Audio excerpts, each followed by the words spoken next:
এখন জাহান্নামকে ধাক্কায় ধাক্কায় যখন জাহান্নামের দিকে নিয়ে যাবে, এমন সময় আমাদের নবী মানজাল্লাযী ইয়াশফা ইনদাহু ইল্লা বিইজনিহি, জোরে গান সুবহানাল্লাহ। আমরা ভাগ্য গুণে এমন একটা নবী পাইছি ভাই, এই ভাগ্য, আহারে কি কপাল, আমাকে কি কপাল। আমাদের নবী এক দৌড়ে গিয়ে হাসরের ময়দানে ওই জাহান্নামী উম্মতের সামনে দুইখানা হাত বাড়ায়া দাঁড়িয়ে যাবে। যে সমস্ত ফেরেশতারা ধাক্কায় ধাক্কায় জাহান্নামে নিয়ে যাচ্ছে, ওরা তখন বলবে, আপনি কে গো? আজকে হাসরের ময়দানে কেউ কাউরে চিনে না, সবাই সবাইকে ভুলে গেছে। আল্লাহ কোরআনে বলেন, ইয়া আইয়ুহান নাসু তাকু রাব্বাকুম ওয়াখশাউ ইয়াওমান লা ইয়াজি ওয়ালিদুন আন ওয়ালাদিহি ওয়ালা মাউলুদুন আন ওয়ালাদিহি আন শাইয়্যা। আল্লাহ কোরআন শরীফের মধ্যে বলতেছেন, হাসরের ময়দানে এমন একটা দিন হবে যেদিন পিতা পুত্রকে চিনবে না, পুত্র তার পিতাকে চিনবে না, এমন মা পর্যন্ত তার সন্তানকেও পরিচয় দিবে না। এই কঠিন দিনে আপনি কে? এই গুনাহগার উম্মতের সামনে এমন করে দাঁড়িয়ে গেলেন। আপনি সরে যান, আপনি সামনে থাকবেন না, কারণ আল্লাহ জাহান্নামের রায় দিয়েছে নেকির চাইতে পাপ অনেক বেশি হওয়ার কারণে আমরা তাকে জাহান্নামে নিয়ে যাচ্ছি, আপনি সামনে থেকে সরে দাঁড়ান। ফেরেশতারা বারবার বলবে, কিন্তু নবী সামনে থেকে নড়বে না। সুবহানাল্লাহ। ফেরেশতাদের কোনো শক্তি হবে না যে আল্লাহ নবী সরে থুয়া তার গুনাহগার উম্মতক জাহান্নামে নিয়ে যাবে, এই শক্তিও আল্লাহ ফেরেশতাকে দিবে না। সুবহানাল্লাহ। এমন সময় আল্লাহ বলবেন, জিবরাইল যাও যাও জান্নাতে যাও, যাও হাসরের ময়দানে যাও। আমার এক গুনাহগার বান্দাকে আমি জাহান্নামে রায় দিয়েছি। জাহান্নামের ফেরেশতারা ধাক্কায় ধাক্কায় তাকে জাহান্নামে নিয়ে যাচ্ছে, কিন্তু আমার নবী তার সামনে দাঁড়াইছে। তুমি নবীরে সালাম দিয়ে আসল ঘটনা খুলে বলো। এবার ফেরেশতা জিবরাইল সে নবীকে সালাম দিবেন, আসসালামু আলাইকা ইয়া রাসূলুল্লাহ। নবী সালামের উত্তর দিবে না। ফেরেশতা জিবরাইল আবার সালাম দিবেন, আসসালামু আলাইকা ইয়া রাসূলুল্লাহ। নবী সালামের উত্তর দিবে না। তৃতীয়বার যখন জিবরাইল সালাম দিবার যাবে, এমন সময় আল্লাহর নবী বলবেন, জিবরাইল শুধু সালাম দিলে হবে না, সালাম দেওয়া শিখে সালাম দেওয়া লাগবে। সুবহানাল্লাহ। না কেন খালি সালাম দিলে হবে? আপনারা যে সালাম দেন, সালাম দেওয়ার নিয়ম জানেন আপনারা? আসসালামু আলাইকুম। কেউ যদি বলে চাম আলাইকুম হবে, যেরকম হবে। কেউ যদি বলে হুজুর আসসালামু আলাইকুম হবে। আগে কি কছে? আগে হুজুর কছে, চেয়ারম্যান সাহেব আসসালামু আলাইকুম হবে? কেন হবে না? আসসালামু ক্বাবলাল কালাম, কোনো কথাবার্তা বলার আগেই দেওয়া লাগবে কি? সালাম। তাহলে কেউ যদি বলে ইয়া নবী সালামু আলাইকা, তাহলে হবে? তাহলে হবে না। হুজুর আসসালামু আলাইকুম যদি না হয়, চেয়ারম্যান সাহেব আসসালামু আলাইকুম যদি না হয়, ইয়া নবী সালামু আলাইকা হবে না। কারণ আগে আপনি নবী কইছেন কেন? এখানে যত হাজী সাহেব আছে, আপনার যত হাজী সাহেব এখানে বসে আছেন, একটা হাজী কন্ত মদিনার রাসূলের রওজাত যায় আপনারা বলছেন ইয়া নবী সালামু আলাইকা বলছেন কন্ত? বরং প্রত্যেকটা হাজী সাহেব আপনারা কি বলছেন? আসসালামু আলাইকা ইয়া রাসূলুল্লাহ, আসসালামু আলাইকা ইয়া হাবিবাল্লাহ, আসসালামু আলাইকা ইয়া নবী আল্লাহ। আগে সালাম তারপরে হাবিব, আগে সালাম তারপরে নবী, আগে সালাম তারপরে রসুল, আগে রসুল তারপরে সালাম দেওয়া যাবে না। আল্লাহ নবী হাদিসের সাথে বেয়াদবি হবে, জোরে কোন ঠিক কি না?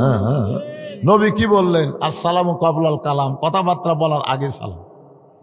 ফেরেশতা জিবরাইল বলতেছেন আসসালামু আলাইকা ইয়া রাসূলুল্লাহ। নবী সালামের উত্তর দিলেন না। দ্বিতীয়বার সালাম দিলেন, নবী সালামের উত্তর দিলেন না। তৃতীয়বার যখন সালাম দিবার যায়, এমন সময় নবী বলতেছে শুধু সালাম দিলে হবে না, সালাম দেওয়া শিখে সালাম দেওয়া লাগবে। ফেরেশতা জিবরাইল বললেন, হুজুর দুনিয়ার জীবনে আপনাকে 24,000 বার সালাম দিয়েছি, কোনোদিন আপনি সালামের ভুল ধরলেন না। আজকে হাসরের ময়দানে একই নিয়মে সালাম দিলাম, আমার সালামের মধ্যে ভুল কোথায়? আপনারা বলেন তো, হাসরের ময়দানে জিবরাইল এটা নবীর সাথে প্রথম দেখা? কথা কন না কেন? প্রথম দেখা দুনিয়াতে কতবার? 24,000 বার আপনাকে সালাম দিছি, আপনি কোনোদিনও সালামের ভুল ধরলেন না। আর আজকে কি ভুল করলাম? আল্লাহ নবী বললেন, জিবরাইল তুমি গ্রামার জানো? গ্রামার বোঝেন? তুমি ব্যাকরণ জানো? ব্যাকরণ এই গ্রামারের মধ্যে আছে, আরবি গ্রামারের মধ্যে আছে একে ওয়াহেদ। খুব খেয়াল করবেন, একে ওয়াহেদ, দুয়ে তাসনিয়া, তিনে জমা। তো তুমি যখন বললা আসসালামু আলাইকা, কা হলো 1 বছর, কা হলো কয় বছর? আসসালামু আলাইকা, তুমি শুধু আমি নবীকে সালাম দিলে, কিন্তু যেটা জাহান্নামের ফেরেশতার ধাক্কা ধাক্কি করে জাহান্নাম দিয়ে যাচ্ছে সেটাকে বাদ দিলে কেন? তো জিবরাইল বলতেছে, ইয়া রাসূলুল্লাহ, এর নেকির চাইতে পাপ বেশি, এক সালাম দিয়ে লাভ কি? এর তো জাহান্নামের রায় হয়ে গেছে। সালাম হলো রহমতের জন্য দোয়া করা, আসসালামু আলাইকুম, তোমাদের উপর আল্লাহ রহমত বর্ষিত হোক। আমি নবী আপনাকে সালাম দিলাম, কিন্তু একে বাদ দেওয়ার কারণ হলো এর জাহান্নামের রায় হয়ে গেছে, নেকির চাইতে পাপ বেশি। রাসূল কান্দের বলে, জিবরাইল, তোমার আল্লাহ নেকি আর পাপ ওজন করার সময় আমি নবীকে বাদ দিয়ে আমার গুনাহগার উম্মতের নেকি পাপ ওজন করলো, আর তুমি জিবরাইল সালাম দেওয়ার সময় আমার গুনাহগার উম্মতকে বাদ দিয়ে শুধু আমারে সালাম দিলা। আজকে শুনে নাও, তুমি জিবরাইল বাদ দিবার পরও, আমার আল্লাহ বাদ দিবার পরে, কিন্তু আমি নবী আমার গুনাহগার উম্মতকে কোনোদিন বাদ দিবার পারি না। সুবহানাল্লাহ। তো জিবরাইল বলে, তাহলে আপনি কি করবেন? নবী বলতেছে, আমি আল্লাহর আদালতে আমার উম্মতের ব্যাপারে আবার আপিল করলাম। আছেন আমার মুক্তার, আছেন আমার ব্যারিস্টার, শেষ বিচারের হাইকোর্টেতে তিনি আমায় করবেন পার। আমি পাপী রাসূল জাবিনদার। আল্লাহু আকবার। নবী বললেন, আমি আমার গুনাহগার উম্মতের জন্য আল্লাহর দরবারে আপিল করলাম। ফেরেশতা জিবরাইল থরথর করে কাঁপতেছে। এটা কি দুনিয়ার বিচার নাকি আপিল চলবি? এটা কার বিচার? আল্লাহর বিচার। ধরে কোন কার বিচার? আল্লাহর বিচারে কোনো আপিল চলবে না। জিবরাইল যখন থরথর করে কাঁপতেছে, এমন সময় আমার আল্লাহ ডাকতে বলে, জিবরাইল, আমার দোস্তকে বলে দাও, আমার হাবিবুল্লাহকে বলে দাও, তার উম্মতের ব্যাপারে আমি আল্লাহ আপিলকে গ্রহণ করে নিলাম। সঙ্গে সঙ্গে নবী আমাদের হাত ধরে, এই যে যারা আমরা বসে আছি, আমাদের হাত ধরে নবী মিজানের কাছে নিয়ে যাবেন। নেকির পাল্লায় নেকি, পাপের পাল্লায় পাপ দিয়ে দেখা যাবে নেকির চাইতে পাপ অনেক বেশি। আল্লাহ বলবেন, হাবিব, আমি কি বিচার ভুল করছি নাকি? নেকির চাইতে পাপ বেশি হয়ে গেছে, এই কারণেই তো জাহান্নামের রায় দিয়েছি। এখন আপনি কি ওকালতি করবেন? সঙ্গে সঙ্গে নবী জামার পকেটের মধ্যে হাত ঢুকায় দিয়া, এই যে আমরা দরুদ শরীফ পড়তেছি, এই দরুদগুলো মদিনায় নবীর কাছে জমা আছে, এই দরুদগুলো নেকির পাল্লায় দিবেন, সঙ্গে সঙ্গে নেকির পাল্লার ওজন বেড়ে যাবে। এই জন্যে ভাই, দরুদ পড়ার সময় মুখ বন্ধ রাখা যাবে না। হযরত আলী বলেছেন, ওই ব্যক্তির চাইতে কৃপণ কোনো ব্যক্তি নাই যে নবীর নাম শোনার পরে দরুদ পড়ে না। আমরা যখনই নবীর নাম উচ্চারণ করব, সঙ্গে সঙ্গে আমরা বলবো সাল্লাল্লাহু আলাইহি ওয়াসাল্লাম। আজকে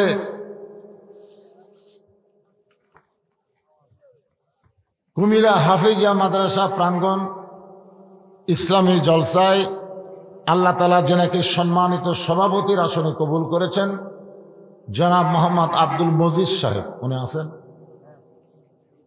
আপনি? মাশাআল্লাহ। আজকের এই মাহফিলের সম্মানিত সভা পরিচালনা আলহাজ মোহাম্মদ আনসার আলী, সম্মানিত প্রধান অতিথি আলহাজ মোহাম্মদ মোশাররফ হোসেন। আমি ওনার সঙ্গে বছর যতগুলো মাহফিল করলাম, প্রত্যেকটা মাহফিলে উনি 7,000 করে টাকা দেয়। আমি চিন্তা করলাম, কে রে, এই 7,000 করে টাকা দেওয়ার কারণ কি? মানে 7টা জাহান্নাম, ধরে এখন জাহান্নাম কয়টা, মানে ওই টাকা দিয়ে 7টা জাহান্নামকে হারাম করতেছে, আবার সামনে ইলেকশনে ভোটও পাচ্ছে। ধরে এখন কথা ঠিক কিনা? তবে আমার ভাইকে বলা দরকার যে সাথে সাথে আর একটা যোগ দিলে 8টা জান্নাত হয়। জোরেখন কথা ঠিক কিনা? তাহলে জাহান্নামের রাস্তা বন্ধ করলে হবে না, তো জান্নাতের দরজাও খোলা লাগবে। অত্যন্ত ভালো মানুষ, সুন্দর মানুষ, সরল মানুষ, সহজ মানুষ আমার মোশাররফ ভাই। আজকের মাহফিলের সম্মানিত প্রধান অতিথি, সম্মানিত বিশেষ অতিথিবৃন্দ যিনারা রয়েছেন, বিশেষ করে আপনাদের ইউনিয়নের ভারপ্রাপ্ত যিনি চেয়ারম্যান, তিনিও কিন্তু 5,000 টাকা এখানে নগদ দিয়ে গেছেন। সকলকে অন্তরের অন্তঃস্থল থেকে আমি শুভেচ্ছা জ্ঞাপন করছি। এই মুহূর্তে আমার সামনে যারা বসে আছেন, আল্লাহ তাআলা যেনাদেরকে কঠিন বাতাসের ভিতরে, শীতের ভিতরে আরামের বাড়ি, কম্বল, ল্যাপ তোষকের মহব্বতকে কলিজা থেকে বের করে সামান্য খেড়ের উপরে একটা বিছানার উপরে বসার মতন তৌফিক দিয়েছেন, আমি আমার অন্তরের অন্তঃস্থল থেকে আপনাদের সবাইকে শুভেচ্ছা জ্ঞাপন করছি। সম্মানিত মা বোনেরা, পর্দার অন্তরালে বসে বসে যারা আলোচনা শুনতেছেন, তাদেরকে শ্রদ্ধা জ্ঞাপন করে এই মুহূর্তে জানতে চাচ্ছি আপনারা সকলে কেমন আছেন? আলহামদুলিল্লাহ রব্বিল আলামিন। যে আল্লাহ শারীরিক সুস্থতা দান করে মানসিক প্রশান্তির জন্য আজকের এই জান্নাতের বাগানে কবুল করলেন, আমরা সকলে খুশি হয়ে জবান খুলে বলতেছি রব্বানা লাকাল হামদ হামদান কাসীরান তাইয়িবান মুবারাকান ফীহি। আমি এখানে আসার পরে এক ভাই আমার কাছে গিয়ে বলল, হুজুর আমরা বহুদিন হলো আপনার মুখে কারবালার ওয়াজ শুনিনি। কারবালা কার কি ধারণা, উনি কারবালার ওয়াজ শুনবে। আর একজন বলতে যে হুজুর এই মাসটা হলো রজব মাস। এই মাসটা কি মাস? রজব মাস, মানে মেরাজের মাস। হুজুর মেরাজের উপরে কিছু আলোচনা করবেন। এক একজন এক একটা চিন্তা ভাবনা নিয়ে কিন্তু মাহফিলে আসে। জোরে কোন কথা ঠিক কিনা? আর আমি হলাম আপনাদের সেই বক্তা, মানে এত মহব্বতের বক্তা যে আপনারা মন খুলে আমার কাছে সব কথা বলতে পারেন। ঠিক কিনা বলেন? অনেক দূরের বক্তা আসলে তো তার কাছে ঘিঁচতেই পারবেন না, আবার বলবেন কি। কিন্তু আজকে আমাকে বলতেছেন, এটা আমি লক্ষ্য করে দেখলাম, 2 ওয়াজই করি, অসুবিধা কি? মেরাজেরও করি, আবার কারবালার কথা বলি। কারবালা মানে কি? কারবালা শব্দের অর্থ আগে আমি আপনাদের করি। এটা কিন্তু কারবালা শব্দ না, এটার নাম হলো কারিবুল বালা। এটা মূল ছিল কারিবুল বালা। খুব খেয়াল করে শুনবেন, কারিবুল বালা। কারিব মানে নিকটে, বালা মানে বিপদ। বিপদ অতি নিকটে, সেইটাকে সহজ করে বলে কারবালা। আর যে আয়াতে কারিমা তেলাওয়াত করলাম আজকে আমি, সেটা হলো এই যে মেরাজ। আপনারা সকলেই জানেন যে আল্লাহ রাসূল আরশে গেছিলেন। বিশ্বাস করেন আপনারা? বিশ্বাস করেন? হ্যাঁ, বিশ্বাস করেন। আল্লাহ তাআলা নিয়ে গেছিলেন রাসূলকে আরশে। আরশে নিয়ে গিয়ে আল্লাহর সাথে নবীর অনেক কথাবার্তা হয়েছে, কারণ ওই জায়গায় ফেরেশতা জিবরাইলকে আল্লাহ থাকতে দেয়নি। তার মানে কিছু গোপন কথা আছে, আছে না নাই? ফেরেশতা জিবরাইল তো সবসময় নবীর সাথে থাকে, সবসময়। যেটা একটা জায়গায় গিয়ে বললেন, জিবরাইল তুমি ব্রেক করো, এখান থেকে আমার নবী আমার কাছে একা একা আসবে। এখানে 70,000 নূরের পর্দা দেওয়া আছে। নূরের পর্দা কতগুলো? 70,000। এতগুলা নূরের পর্দা পাড়ি দিয়ে তুমি জিবরাইল আসতে গেলে তোমার অস্তিত্ব পুরো ছাই হয়ে যাবে। এখান থেকে রাসূল আমার একা একা চলে আসবে। ফেরেশতা জিবরাইল যখন ব্রেক হয়ে গেল, এমন সময় নবী রওনা দিলেন। জিবরাইল বললেন, রাসূলুল্লাহ আমি তো আপনার সঙ্গে যাইতে পারলাম না, কিন্তু যাওয়ার আগে একটা কথা আপনাকে বলতে চাই। নবী বললেন, জিবরাইল কি কথা বলবা? বলে, জমজমের কূপের পানি দিয়ে ওযু করার সময় আপনার পায়ে যে জুতা জোড়া আছে, আপনি কি নূরের পর্দার ভিতর এই জুতা জোড়া পায়ে আপনি যাবেন আল্লাহর আরশে? সঙ্গে সঙ্গে নবী বললেন, জিবরাইল আল্লাহর মহব্বতে, আল্লাহর মেরাজের কথা মনে করে পায়ের জুতা খোলার কথা আমার মনেই নাই। এই বলে নবী যখন ওপর হয়ে পায়ের জুতা খুলতে যাচ্ছেন, এমন সময় যেটা কই আজকে ওয়াজ শুরু করলাম, তোর পাহাড়ের ধুলি লাগিয়া মুসা নবীর সম্মান বেড়ে যায়, নূর নবীজির জুতার ধুলাই আল্লাহর আরশ ধন্য হয়। আল্লাহু আকবার। আল্লাহ বলেন, হাবিব আমার আরশ আযীম দামি হতে পারে, কিন্তু আপনার জুতার চাইতে দামি না। নবী আল্লাহর আরশে গেলেন, আল্লাহর সঙ্গে নবীর মেরাজ হলো। মেরাজ করে যখন নবী দুনিয়াতে ফেরত আসলেন, সাহাবীরা জিজ্ঞাসা করলেন, ইয়া রাসূলুল্লাহ, আপনার সাথে কি আল্লাহর দেখা হয়েছে নাকি? সঙ্গে সঙ্গে নবী এইভাবে হাতটা করলেন, আমার হাতের দিকে তাকায় দেখেন, নবী এইভাবে হাত করে বললেন, এটা কি তোমরা ভাবতেছ? বলে ধনুকের মতন দেখা যায়। বলে এক পাশে আমার আল্লাহ আর এক পাশে আমি নবী ছিলাম। লা ইলাহা ইল্লাল্লাহু মুহাম্মাদুর রাসূলুল্লাহ। তখন থেকে আমরা মসজিদ নির্মাণ করলে দেখবেন এক পাশে লা ইলাহা ইল্লাল্লাহ আর এক পাশে মোহাম্মদ রাসূলুল্লাহ থাকে কি থাকে না? কারণ আছে কি নাই? প্রত্যেকটা মসজিদের মেহরাবে আছে, মসজিদে ঢুকতে আছে। আমরা এটাকে ওই মেরাজের এই ঘটনার সাথে মিল করে আমরা মসজিদে লাগাই, কারণ মেরাজের যে আমল সেটা তো মসজিদকে কেন্দ্র করাই। ধরে কোন কথা ঠিক কিনা? কিন্তু এখন কতগুলো যে হেজাতি বার আছে, হেজাতি বলতেছে না লা ইলাহা ইল্লাল্লাহর সাথে মোহাম্মদ রাসূলুল্লাহ রাখা যাবে না। এরকম কিছু হেজাতি বার আছে, আপনার ইউটিউবের মাধ্যমে দেখতে পাবেন। এরা শুধু ফেতনা করে, খালি ফেতনা। আছে না নাই? জোরে কোন আছে না নাই? আপনারা বলেন তো, আমরা লা ইলাহা ইল্লাল্লাহর খবর পাইছি কার কাছ থেকে? এ কথা কন না কেন, কার কাছ থেকে? নবী যদি এসে না বলতো লা ইলাহা ইল্লাল্লাহর খবর আমরা পাইতাম না। জোরে কোন কথা ঠিক কিনা? কথা বলেন। আমরা সেই নবীর অবমূল্যায়ন করব না। নবী নামাজ নিয়ে আসলেন দুনিয়ায়, এক বক্তা ওয়াজ করতেছে, 50 ওয়াক্ত নামাজ নিয়ে নবী যখন রওনা দিলেন, মুসা নবীর সঙ্গে নবী দেখা হলো। কার সঙ্গে দেখা হলো? মুসা নবীর সঙ্গে দেখা হলো। মুসা নবী বলল, আপনার উম্মতেরা এত ওয়াক্ত নামাজ পারবে না, নামাজ কমাইলে আসেন। নবী 9 বার আল্লাহর কাছে গেল, প্রত্যেকবারই 5 ওয়াক্ত করে নামাজ কমায় দিল। সর্বশেষে 5 ওয়াক্ত নামাজ নিয়ে নবী দুনিয়াতে আসলেন।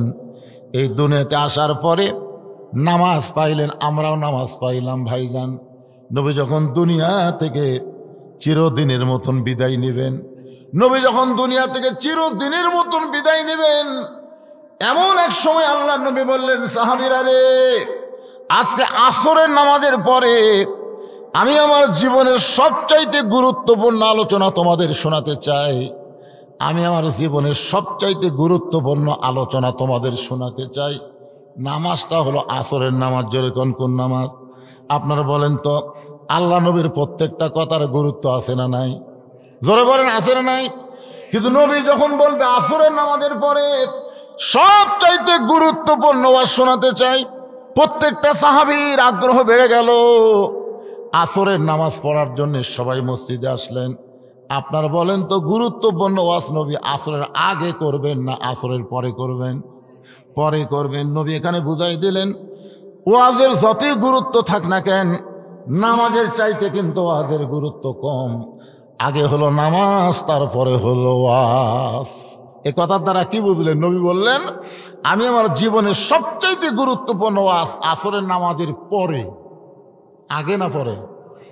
তো আজকে আপনারা যে ওয়াজ শুনতেছেন, এই ওয়াজটাকে এশার আগে না পরে? জোরে কোন। এখন এশার নামাজ না পড়ে যদি আপনারা ওয়াজ শোনেন, তাহলে কি লাভ হবে? আজকে মেরাজের ঘটনা দিয়ে আমি আপনাদের বোঝানোর চেষ্টা করব। তারপরে আসতেছি কারবালা, শহীদে কারবালা। কারিবুল বালা মানে বিপদ অতি নিকটে। একটু মনোযোগ দিয়ে শুনবেন। আসরের নামাজ আদায় হয়ে গেল। নামাজ যখন শেষ হয়ে গেল, আল্লাহ নবী তখন দাঁড়িয়ে গেলেন। নবী যখন দাঁড়িয়ে গেলেন, আবু বকর বলে, রাসূলুল্লাহ, মসজিদের মেম্বরে বসে জীবনের সবচাইতে গুরুত্বপূর্ণ ওয়াজ করেন। হুজুর, আপনি দাঁড়িয়ে গেলেন। আল্লাহ নবী বললেন, আজকে যে গুরুত্বপূর্ণ ওয়াজ আমি তোমাদের শোনাবো, ওয়াজটা শুধু তোমাদের শোনাবো না, ওয়াজটা আমি নবী তোমাদেরকে দেখাবার চাই। সুবহানাল্লাহ না কেন? আপনারা বলেন তো, শোনাবো না, ওয়াজটা আমি তোমাকে দেখাবার চাই, তাহলে আগ্রহ আরো বাড়বে না কমবে? এতদিন আপনারা কি করছেন? খালি ওয়াজ শুনেছেন, ওয়াজ কি কোনোদিন দেখছেন? নবী যেই মাত্র বলল, আজকে আসরের নামাজের পরে যে ওয়াজ আমি তোমাদের শোনাবার চাইছি, এ ওয়াজটা আমি তোমাদের শোনাবো না, ওয়াজটা আমি তোমাকে দেখাবার চাই। সঙ্গে সঙ্গে সাহাবীরা সবাই চোখ টোক ঘুষে একেবারে চোখ পরিষ্কার করলো, কারণ ওয়াজ খালি শুনবো না, ওয়াজ আজকে দেখবো। এই বলে নবী মেহরাবের মধ্যে ঢুকলেন। মেহরাব মানে ইমাম সাহেব যেখানে নামাজ পড়ায় এই জায়গার নাম হলো মেহরাব। ধরে কোন জায়গার নাম কি? মসজিদে কোবায় যারা নামাজ পড়ছেন, আপনার দুইজন তো হাজি নাকি? আপনি হজ করেননি? আমার ভাই যারা হাজি, যারা আপনারা এখানে হাজি সাহেব আছেন, মসজিদে কুবার মধ্যে যারা নামাজ পড়ছেন, আপনারা দেখবেন মসজিদে কুবার মধ্যে কোনো মেহরাব নাই। মসজিদে কুবার মধ্যে কিন্তু মেহরাব নাই। আর মসজিদ নববীতে সর্বোত্তম মেহরাব হয়েছে। মেহরাব মানে হলো অস্ত্র রাখার জায়গা। জোরে কোন কি রাখার জায়গা? আজকে আমাদের বাংলাদেশের মসজিদের মেহরাবে কি থাকে? অস্ত্র আছে, অস্ত্র আছে। আমি ওই বাগমারা, রাজশাহীর বাগমারা ওয়াজ করবার যাই, দেখি মেহরাবের মধ্যে একটা লাঠি আছে, বুঝলেন? এইরকম মোটা, অনেক বড়। তো লাঠিও কিন্তু একটা অস্ত্র। আপনাদের কি মনে হয়? তো আমি একজনকে বললাম, কে রে ভাই, এই মেহরাবের মধ্যে লাঠি কেন? বলে হুজুর জুম্মার দিনে আমাকে ইমাম সাহেব লাঠি নিয়ে খুতবা দেয়। তো আমি কইলাম আমরা তো দেই না। তোকে আপনারা তো হানফি জায়াত, এই জন্য দেন না। কিন্তু আহলে হাদিসরা লাঠি ছাড়া খুতবা দেয় না। আমি কইলাম কেন? বলে লাঠি নেওয়া সুন্নত, নবীর সুন্নত হলো লাঠি। আমি কইলাম লাঠিকে খালি ভিতরে নেওয়া সুন্নত না সব জায়গায় নেওয়া সুন্নত? আপনারা বলে লাঠিও কিন্তু একটা অস্ত্র। কথা কন না কেন? আমি নিজের প্রমাণ ভাই রে।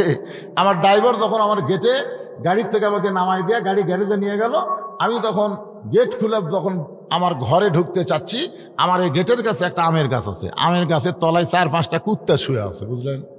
এখন কুত্তা হুজুর আর মুয়াজ্জিন এই দুটা খুব একটা দেখতে পারতেছে না, বুঝতেছেন না?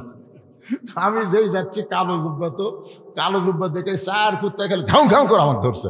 মনে হয় আমার পাঞ্জাবি কামড় দিয়ে ধরবি। আমি তখন কুত্তা খেদানার আয়াত পড়তেছি, ইন্নাহুম ইয়াকিদুনা কায়দা ওয়া আকিদু কায়দা, দোয়া ইউনূস পড়তেছি, কত পড়তেছি, কিন্তু কুত্তা শোনে না। এক কুত্তা, এমন কুত্তা, ওই মনে হয় আমার জুব্বা কামড় দিয়ে ধরবি। তখন আমার ইমান বলতেছে, মাওলানা তোর মুখত খালি দোয়া আছে, কিন্তু তোর হাতত লাঠি নাই। আজকে যদি তোর একটা লাঠি থাকতো, একটা দোয়াও লাগতো না। এক কুত্তার পাশাত বাড়ি মারলে বাকি 4টা দৌড় মারতো। তোর কোন কথা দেখতে না? তার মানে বোঝা গেল আহলে হাদিসেরা ওরা মেহরাবের মধ্যে অস্ত্র না রাখলেও লাঠি রাখে। জোরে কান কি রাখে? আর আমাদের হানাফি মাযহাবের মেহরাবের মধ্যে কিছুই নাই। আসলে মেহরাবটা বানানো হয়েছে অস্ত্র রাখার জন্যে। একটু মনোযোগ দিয়ে শোনেন, নবী আমার মেহরাবের মধ্যে ঢুকলেন, মেহরাবের ভিতর থেকে একটা থলিয়া বের করলেন। থলিয়া মানে ব্যাগ। ওই ব্যাগের ভিতর থেকে একটা জিনিস আল্লাহ নবী টেনে টেনে বের করতেছেন। প্রত্যেকটা সাহাবী ওই জিনিসটার দিকে তাকায় দেখতেছে, কিন্তু ওই জিনিসটার ভিতর থেকে এমন একটা আলো, এমন একটা নূর প্রকাশ পাচ্ছে, প্রত্যেকটা সাহাবী এভাবে তাকায় দেখতে পারতেছে না। সূর্যের দিকে যদি আপনি তাকায় থাকেন, দেখবেন আপনি কিন্তু টক লাগে তাকায় থাকতে পারবেন না। তাকায় আবার চোখ এরকম করে আবার তাকান লাগবে। জোরে কোন কথা ঠিক কিনা? নবী যখন বের করলেন, সমস্ত সাহাবী তাকায় থাকে, কিন্তু এক দৃষ্টিতে তাকায় থাকতে পারেন না। এক সময় নবী ওই জিনিসটা জোরে এভাবে ঝাড়ি মারলেন। যেই ঝাড়ি মারলেন, ওসমান গনি বললেন, ইয়া রাসূলুল্লাহ, এইটা তো আপনার পরনের একটা জুব্বা আমরা দেখতেছি হুজুর, কিন্তু জুব্বার ভিতর থেকে এত নূরের আলো, এত আলো কেন আমরা দেখতে পাই? আল্লাহ নবী বললেন, সাহাবীরা রে, এই জুব্বা দুনিয়ার সাধারণ কোনো জুব্বা নয়। এই জুব্বা পরে কাবার পাশে আমি ঘুমিয়েছিলাম। আমি যখন এই জুব্বা পরে কাবার পাশে ঘুমিয়েছিলাম, তখন ফেরেশতা জিবরাইল এসে আমাকে ঘুম থেকে চেতন করলো। ফেরেশতা জিবরাইল আসলো কার হুকুমে? জোরে বলেন, কার হুকুমে? আল্লাহর হুকুমে আয়েশা থেকে নবী ঘুমের মধ্যে আছেন। জিবরাইল বললেন, আল্লাহ যেই নবীকে আপনি আপনার আরশে নিয়ে যাওয়ার হুকুম দিলেন, সেই নবী যে ঘুমের মধ্যে আছে, আমি এখন জিবরাইল কি করব? আল্লাহ বললেন, ঘুম থেকে নবীরে চেতন করো। জিবরাইল বললেন, আল্লাহ কেমনে চেতন করব? নবী নবী বলে ডাক দিব না কিভাবে চেতন করব? আল্লাহ নবী বলেন, জিবরাইল তোমার জিব্বা বের করে, তোমার জিব্বাটা বের করে নবীর পায়ের তালুতে লাগাও, আল্লাহর নবী ঘুম থেকে চেতন পাবে। সমস্ত ফেরেশতার সর্দার জিবরাইল তার জিব্বাটা বের করে যখন নবীর পায়ে লাগায় দেয়, সঙ্গে সঙ্গে নবী ঘুম থেকে চেতন পায়, বলে জিব্রাইল ভাই আপনি এভাবে আমার ঘুম থেকে চেতন করার কারণ কি জানতে চাই। জিব্রাইল বললেন আল্লাহ তাআলা এভাবে আপনাকে চেতন করার হুকুম দিল। হুজুর মেহেরবানি করে আপনি একটু বাইরে আসবেন। নবীকে জিব্রাইল বাইরে নিয়ে যাচ্ছে। রাসূল বলে সাহাবীরা, জিব্রাইল যখন আমাকে ঘর থেকে বাইরে নিয়ে যায় তখন যে জুব্বাটা আমি তোমাদের দেখাইতেছি বাবা, এই জুব্বা তখন আমার পরনের মধ্যে ছিল। এই জুব্বা পরা অবস্থায় আমি জমজমের কূপের পানিতে ওযু করেছি। এই জুব্বা পরা অবস্থায় আমি বোরাকের কাছে গেলাম। যেই মাত্র বোরাকের কাছে গেছি, বোরাককে বলতেছি ও বোরাক তুই কেন আমার জন্য? জিব্রাইল বলে হুজুর তাহলে আপনি শোনেন, এটা দুনিয়ার কোনো প্রাণী নয়, এটা আল্লাহ তাআলা কেবলমাত্র আপনার জন্যই তৈরি করেছে। আপনি বোরাকের পিঠে চড়বেন আর এই বোরাক আপনাকে দুনিয়া থেকে আল্লাহর বাড়ি পর্যন্ত পৌঁছাইয়া দিবে। লিল্লাহ তাকবীর। সঙ্গে সঙ্গে নবী বোরাকের কাছে গেলেন, বোরাকের চেহারা বারবার দেখলেন। নবী বোরাকের দিকে যখন দেখতেছে, বোরাক নবীর দিকে এগিয়ে আসে, কিন্তু নবী বোরাকের কাছ থেকে একটু দূরে দূরে যায়। জিবরাইল বলে রাসূলুল্লাহ এত সুন্দর বোরাক আল্লাহ আপনার জন্য তৈরি করলো, বোরাক আপন ইচ্ছায় আপনার দিকে আসতেছে, আপনি কেন বোরাকের কাছ থেকে সরে যাচ্ছেন? রাসূল বলে জিবরাইল যেই বোরাকের পিঠে চললে বোরাক আমাকে আল্লাহর আরশে পৌঁছায় দিবে, এত দ্রুতগামী বোরাক দেখার পরে আমার গুনাহগার উম্মতের 30,000 বছরের পুল সিরাতের কথা আমার বারবার মনে হয়ে যায়। আমার গুনাহগার উম্মতেরা 30,000 বছরের পুল সিরাত কেমনে পাড়ি দিবে? যেই পুল সিরাত খুরের চাইতেও চিকন ধার হবে, চুলের চাইতেও চিকন হবে, খুরের চাইতেও ধার হবে। যে পুল সিরাতের নিচে আল্লাহর 7টা জাহান্নাম থাকবে, সেই পুল সিরাত আমার গুনাহগার উম্মত কেমনে পাড়ি দিবে? এই বোরাক দেখার পরে আমার মনে হয় আল্লাহ যদি এমন করে একটা বোরাক আমার গুনাহগার উম্মতকে দিত, আমার গুনাহগার উম্মত বোরাকের পিঠে চড়ে পুল সিরাত পাড়ি দিয়া জান্নাতে যেত। ফেরেশতা জিবরাইল বলে রাসূলুল্লাহ এইটা মামা বাড়ির আবদার না, আপনার জন্য আল্লাহ যেই বোরাক তৈরি করেছে আপনি সেই বোরাক প্রত্যেকটা গুনাহগার উম্মতের জন্য চাবেন। আমার মনে হয় এত বড় চাওয়া আল্লাহ কবুল করবে না। সঙ্গে সঙ্গে নবী বোরাকের কাছ থেকে 11 গজ দূরে গেলেন। 11 গজ মানে কয় হাত? 22 হাত দূরে গিয়ে বললেন জিবরাইল তোমার আল্লাহকে বলো ঠেকা আমার না, ঠেকা হলো তোমার আল্লাহর, ঠেকা আমার না। আমি কোনোদিন আল্লাহর আরশে যাওয়ার চাইনি, আল্লাহ বোরাক পাঠায় যখন আমাকে নিয়ে যাবার চায়, আমার গুনাহগার উম্মতের জন্য এমন করে একটা বোরাকের বাজেট না করলে আমি নবী বোরাকের পিঠে চড়বই না, আমি নবী বোরাকের পিঠে চড়বই না। তিনবার এই কথা বলার পরে আল্লাহ বলেন হাবিব, আল্লাহ বলেন হাবিব আমি যেমন আপনাকে ভালোবাসি আপনি তেমন আপনার উম্মতকে ভালোবাসেন। এই ভালোবাসাবাসিগুলো প্লাস হয়ে গেছে আপনার প্রত্যেকটা উম্মতের জন্যে এমন করে একটা বোরাক আমি পুল সিরাতের কিনারায় বাজেট করে দিলাম। লিল্লাহে তাকবীর। আল্লাহ নবী বললেন বোরাকের পিঠে চড়ে বোরাক আমাকে আসমানের দিকে না যায়, বোরাক ঘোড়ার মতন দৌড়ানো শুরু করলো। আমি বললাম জিবরাইল ভাই তুমি না কইলা বোরাকের পিঠে চললে বোরাক আমাকে আল্লাহর আরশে নিয়ে যাবে? জিবরাইল বলতে তো হুজুর বোরাক আপনাকে আল্লাহর আরশে নিয়ে যাবে এই কথা বলি নাই, আমি বলেছি বোরাক আপনাকে আল্লাহর বাড়ি নিয়ে যাবে। আল্লাহর বাড়ি হলো সুবহানাল্লাযী আসরা বিআবদিহি লাইলাম মিনাল মাসজিদিল হারাম ইলাল মাসজিদিল আকসা। সুবহানাল্লাহ জোরে কর না খান। যেখান থেকে নবীকে বোরাকে করে নিয়ে যাওয়া হচ্ছে সেইটা হলো বাইতুল্লাহ মক্কা, আর যেখান পর্যন্ত বোরাক ঘোড়ার মতন যাবে সেইটা হলো বাইতুল মুকাদ্দাস। আজকে বাইতুল্লাহ মুসলমানের দখলে আছে আর বাইতুল মুকাদ্দাস ইহুদিরা দখলের চেষ্টা করতেছে। জোরে কোন কথা ঠিক না? আপনারা বলেন তো মসজিদ কার? না না, মসজিদ কি মুসলমানের জন্য না ইহুদির জন্য? তাহলে এই কোরআন শরীফের আয়াত দিয়ে কি বুঝতেছেন? সুবহানাল্লাযী আসরা বিআবদিহি লাইলাম মিনাল মাসজিদিল হারাম ইলাল মাসজিদিল আকসা। হিন্দুদের জন্য কি? মন্দির। সবাই বলেন হিন্দুদের জন্য কি? মন্দির। খ্রিস্টানদের জন্য কি গির্জা। তাহলে ইহুদিদের জন্য হলো প্যাগোডা, ইহুদের জন্য কি প্যাগোডা। তোরা প্যাগোডার চেষ্টা কর, তোরা আল্লাহর মসজিদকে দখল করার চেষ্টা করিস। শোনেন, বাংলাদেশের হাসিনা পড়ে গেছে, সিরিয়ার বাশার পলাইছে, অতি সত্বর পৃথিবীর মানচিত্র থেকে ইহুদিরা ধ্বংস হয়ে যাবে। জোরে কোন কথা ঠিক না? আল্লাহ ধরে না, ধরলে কিন্তু ছাড়বে। এ পর্যন্ত প্রায় 42,000 খালি শিশু বাচ্চাকে, ফিলিস্তিনের শুধু ছোট ছোট বাচ্চাকে এরা হত্যা করছে। 42,000 শিশু বাচ্চাকে ওরা হত্যা করছে। গোটা ফিলিস্তিন রক্তের বন্যা বইতেছে। ফিলিস্তিনের একজন মা আফসোস করে বলে, দুনিয়ার প্রত্যেকটা মায়েরা তাদের সন্তান জন্ম দেয়, আর আমরা ফিলিস্তিনের মা কোনো সন্তান জন্ম দেই না, আমরা মুজাহিদের জন্ম দেই। দরকার সুবহানাল্লাহ। কারণ সন্তান হওয়ার পরই তারা বিশ্বাস করে আমার সন্তান বাতিলের বিরুদ্ধে যুদ্ধ করে শহীদ হবি। ইঞ্জিনিয়ার, ডাক্তার, ব্যারিস্টার বানানোর চিন্তা নেই, আল্লাহ রাস্তায় শহীদ হবি এই চিন্তায় সন্তানকে লালন পালন করে। সুবহানাল্লাহ কর না কেন?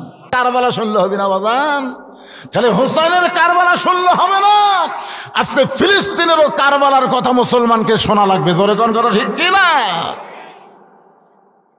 আল্লাহ নবী বোরাকের পিঠে চড়ে বাইতুল মুকাদ্দাস পর্যন্ত যখন গেলেন, ফেরেশতা জিবরাইল বলে, হুজুর একটু নামেন।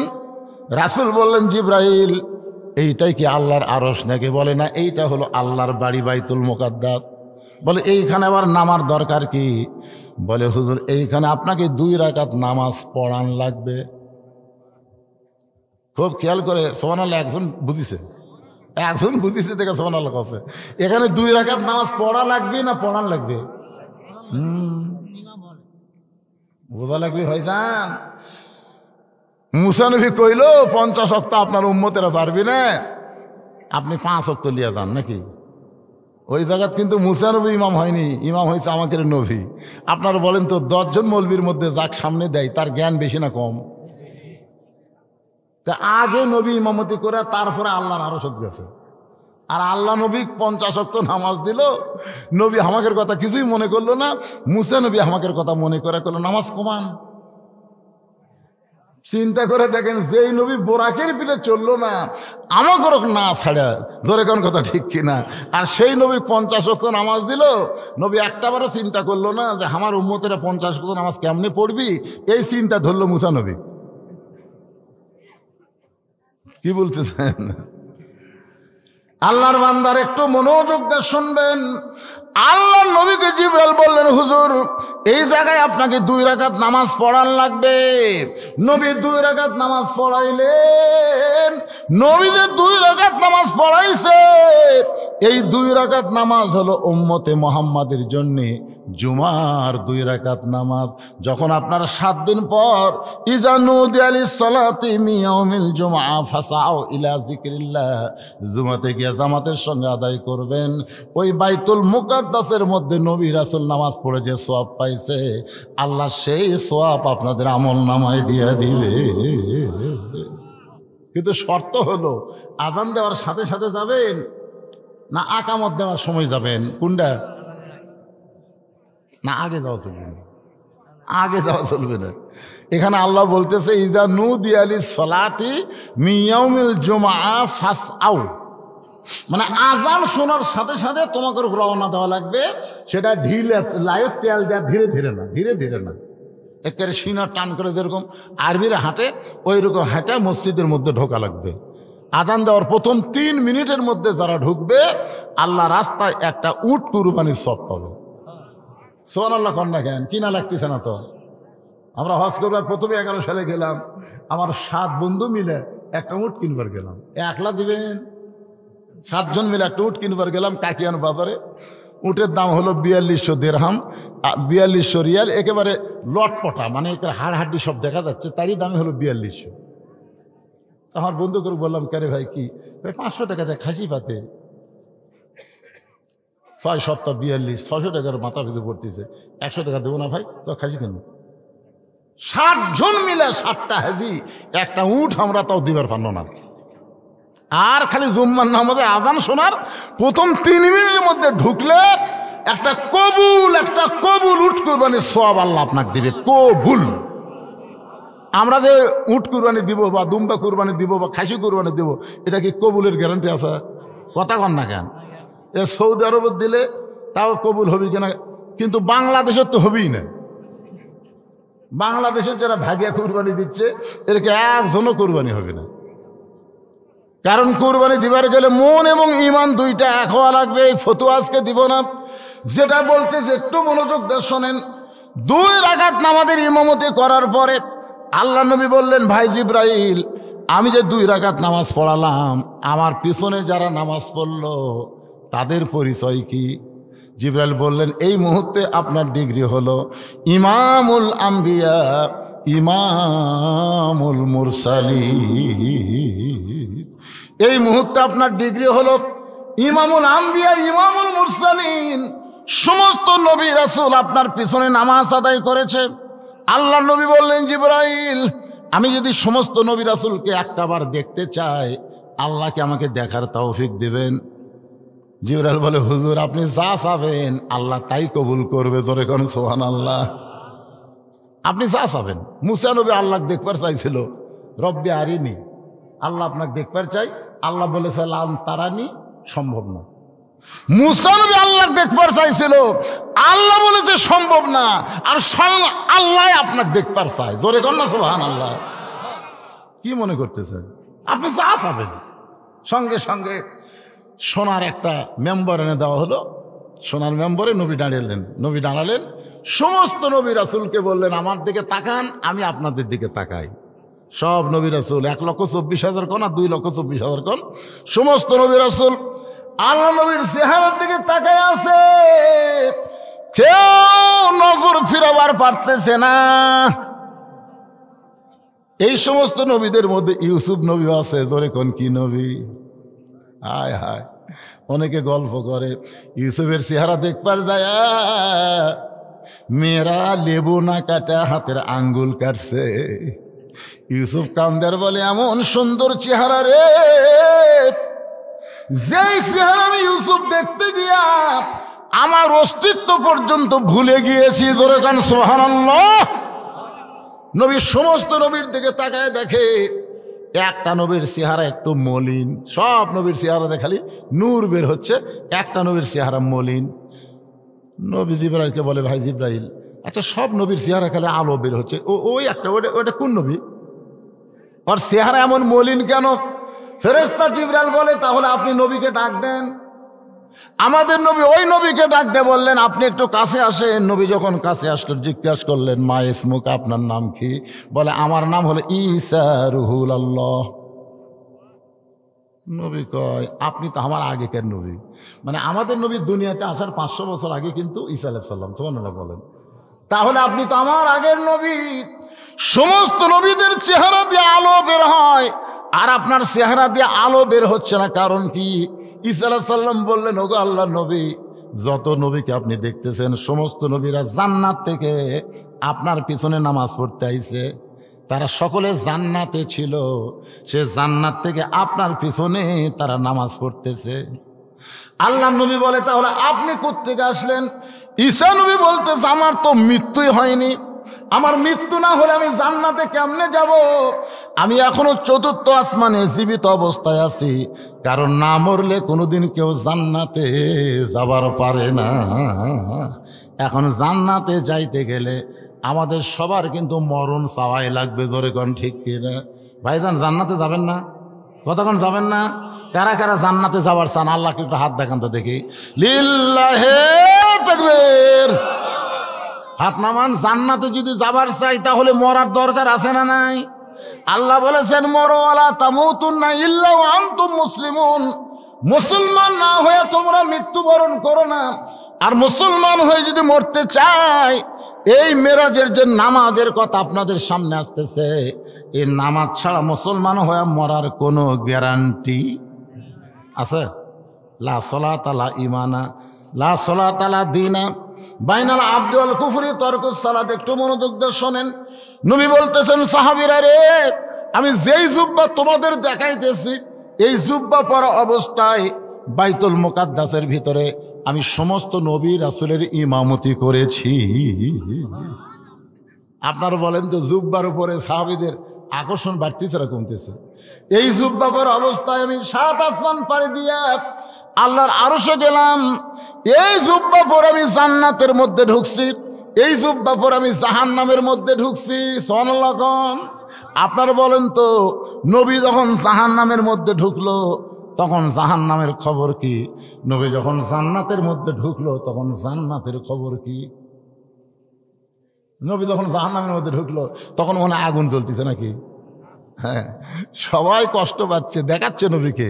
মেরাজের ঘটনা মানে কিয়ামত পর্যন্ত যা হবি সব নবীরে দেখাইছে। ধরে কোন কথা ঠিক কিনা?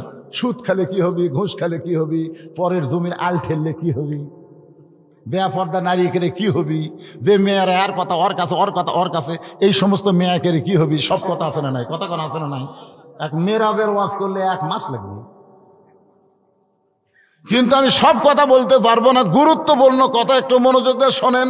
কারণ মেরাজের ওয়াজ শেষ করে আমাকে আবার যাওয়া লাগবে কারবালায়। জোরে কোন কোথায়?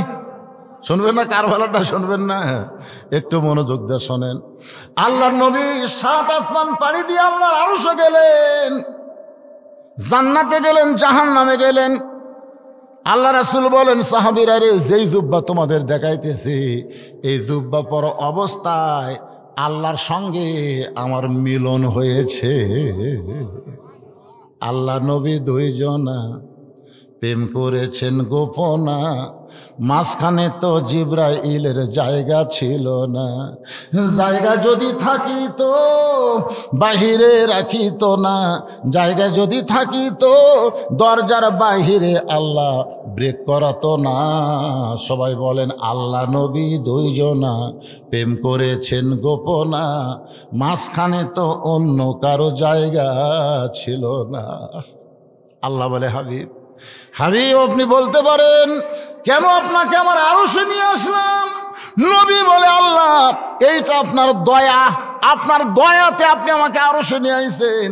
আল্লাহ বলে, হাবিব রে, শুধু আমার দয়া না, আপনি বলেন তো যখন তাইফের ময়দানে গেলেন, যখন তাইফের ময়দানে গেলেন, তাইফবাসী যখন আপনাকে পাথর মারছিল, ওই পাথরের আঘাতে গোটা দেহ যখন আপনার রক্তাক্ত হয়ে গেল, তখন আপনাকে যায়েদ বলল, ইয়া রাসূলুল্লাহ, যারা আপনাকে এত পাথর মেরে রক্তাক্ত করলো, আপনি নবী, তাদের জন্য কি বলবেন?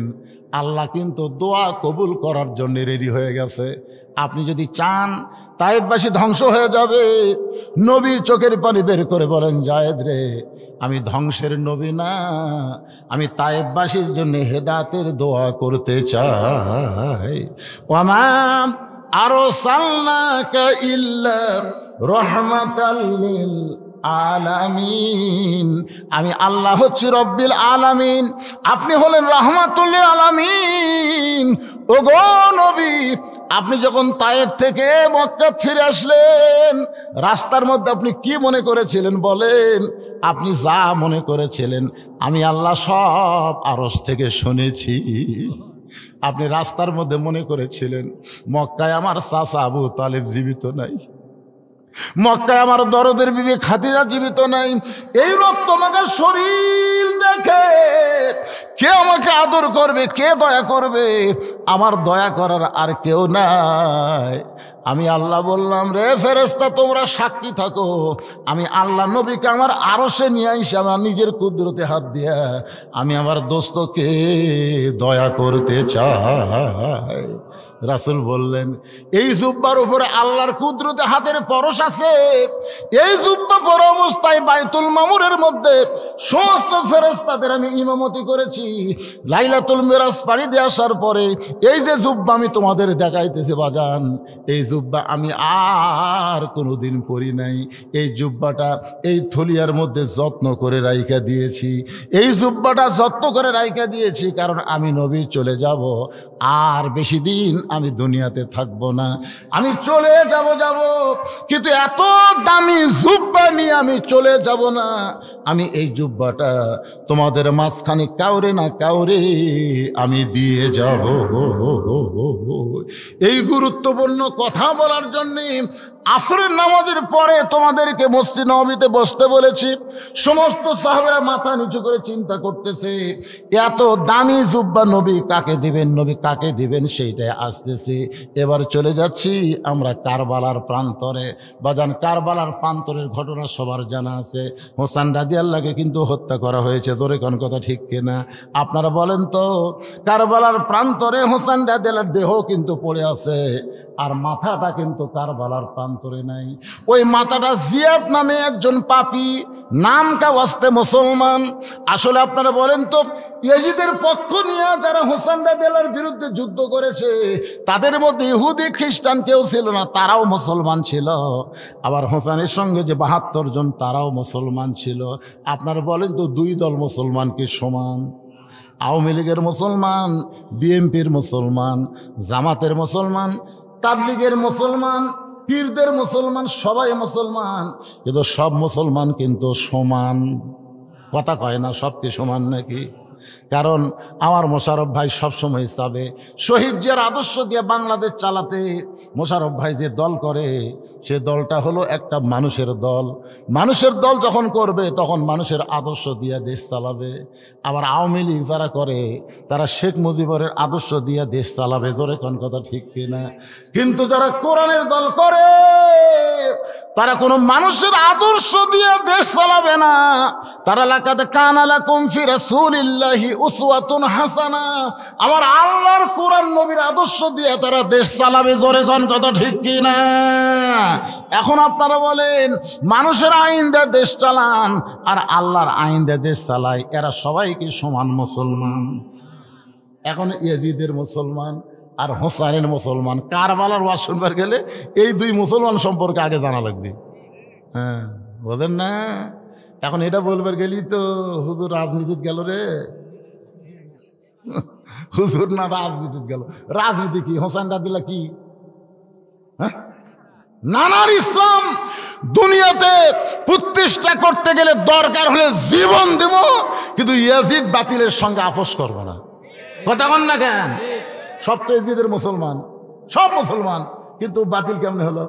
বাতিল হওয়ার পিছনে কারণ হলো আবু বকর রাদিয়াল্লাহু যখন খলিফা ছিল, তার বেটা, যোগ্য বেটা ছিল আব্দুর রহমান, তাকে কিন্তু মরার সময় খলিফা বানাতে যায়নি। উমর ফারুক যখন খলিফা ছিল, তার যোগ্য ছেলে ছিল আব্দুল্লাহ ইবনে উমর, যিনি 30 পারা কোরআনের হাফেজ, 6 লক্ষ হাদিসের হাফেজ। উমর ফারুক তো তার যোগ্য ছেলেকে খলিফা বানালেন না। ওসমান গনি বিদায় নেওয়ার সময় তার ছেলেকে খলিফা বানালেন না। হযরত আলী বিদায় নেওয়ার সময় তার ছেলেকে খলিফা বানালেন না। কিন্তু মুয়াবিয়া বিদায় নেওয়ার আগেই তার বেটা ইয়াজিদকে খলিফা বানালেন। কি বানালেন? আপনারা বলেন, কারবালার ঘটনা কি এমনি এমনি ঘটছে নাকি? এমনি এমনি ঘটেনি তো। এই বাচ্চা, এই দুটার কি হলো রে? এই তোর ভাব কি? না না, এর কি কি সমস্যা? কি হারাসু বাবা, কি হারাসু রে? না, এরা যদি যাবার চাই দিয়ে পাঠান, ছোট ছোট বাচ্চা তো। যাও যাও ময়নার যাও, যাও সব করে যাও যাও। না না, ঘুম পারবা কে? যে গোস্ততে পোলা হচ্ছে, কিছুক্ষণ পরে আবার চলে আসো। 55 কেজি গোস্ত, 3 মণ চাউল। কি আজকের পোলা না, তো এটা বিরিয়ানি হবে। আমার মনে আছে, আমি যতবার এখানে আছি প্রত্যেকবারের পোলা হচ্ছে 1 নম্বর। আমি এখানকার যে পোলানের বাড়িতে গেছি, আর বউ খাই না। না না, হোটেল থেকে আনবো। হ্যাঁ, আর একটা হচ্ছে যে ওইদিকে মুরাদপুর আছে, মুরাদপুর নাম শুনছেন? মুরাল দিকে একবার ভাই এখানে আতপ চাউল, মানে যতটুকু চাউল ততটুকু গোস্ত। হাজি সাহেব বাঁচা না, মরে গেছে, আল্লাহ ভালো জানে। তো ওই তবারক দিল, আমি 3-4 প্যাকেট দিয়ে গেছিলাম। তখন হুন্ডার বক্তা বুঝলেন। আমার বউ বলতেছে, এটা কোন হোটেলের বিরিয়ানি? আকবরিয়ার। আরে পাগলা, আকবরের লয় রে, নন্দীগ্রামের। আপনি প্রত্যেক বছর ওটি দাওয়াত নেবে, প্রত্যেক বছর দাওয়াত নেবে। তা আজকে এখানকার পোলা কিন্তু খুবই ভালো। হ্যাঁ ভালো, ইনশাল্লাহ। কি ভালো না? ছোট ছোট বাচ্চারা সামনে কাতার বসে আছে, কিছুক্ষণ পর পোলা দেওয়া হবে। এরকম বিদায় করে দিচ্ছেন। একজনকে বাড়িতে ঘুম পার, বাবা ঘুম পারলে হবে, পোলা খাওয়া লাগবে। একটু জিকির করেন, লা ইলাহা ইল্লাল্লাহ, জোরে লা ইলাহা, লা ইলাহা ইল্লাল্লাহু মুহাম্মাদুর রাসূলুল্লাহ। সকলে বলি সাল্লাল্লাহু আলাইহি ওয়াসাল্লাম। তাহলে হোসেন রাদিয়াল্লাহর দেহ পড়ে আছে কোন জায়গায়? কারবালায়। জোরে কোন কোথায়? কিন্তু মাথা নিয়ে গেছে দামেস্কে, মাথাটা নিয়ে গেছে দামেস্কে। একটা গামলার মধ্যে করে হোসেন রাদিয়াল্লাহর মাথা দামেস্কে নিয়ে গেছে। আজকে দেখবেন কারবালার প্রান্তরে হোসেন রাদিয়াল্লাহর দেহ আছে, কিন্তু মস্তক মুবারকে আছে দামেস্কে। দামেস্কে আপনার চেনেন? নাম শুনছেন? দামেস্কের নাম শুনছেন? একটু মনোযোগ দিয়ে শুনবেন। বর্তমান সিরিয়ার মধ্যে পড়ে গেছে, এই দামেস্কটা সিরিয়ার মধ্যে পড়ে গেছে। এই দামেস্কে ইয়াজিদের সামনে যখন হোসেন রাদিয়াল্লাহর মাথা উপস্থাপন করা হয়, জিয়াদ যখন হোসেন রাদিয়াল্লাহর মাথা ইয়াজিদের সামনে নিয়ে যায়, তখন ইয়াজিদের হাতে একটা লাঠি ছিল, একটা লাঠি। ওই লাঠিটা হোসেন রাদিয়াল্লাহর মুখের মধ্যে ঢুকিয়ে দিল। কারবালার কথা একটু মনোযোগ দিয়ে শুনবেন। হোসেন রাদিয়াল্লাহর দেহ পড়ে আছে কারবালায়, আর মাথা গেছে দামেস্কে। ইয়াজিদের হাতের লাঠিটা হোসেন রাদিয়াল্লাহর মুখের মধ্যে ঢুকিয়ে দিয়ে বলে, হোসাইন তুই খামাকা জেদ করে যুদ্ধ করলি, আজকে তুই শেষ হয়ে গেলি। আমি ইয়াজিদ বহাল তবিয়তে ক্ষমতায়। আজকে তুই কোথায় হোসেন? আজকে তুই কোথায় আর আমি কোথায়? আজকে যদি হাসিনা বলে, সাইদি হুজুর তুমি কোথায় আর আমি কোথায়? কি কথা কন না কেন?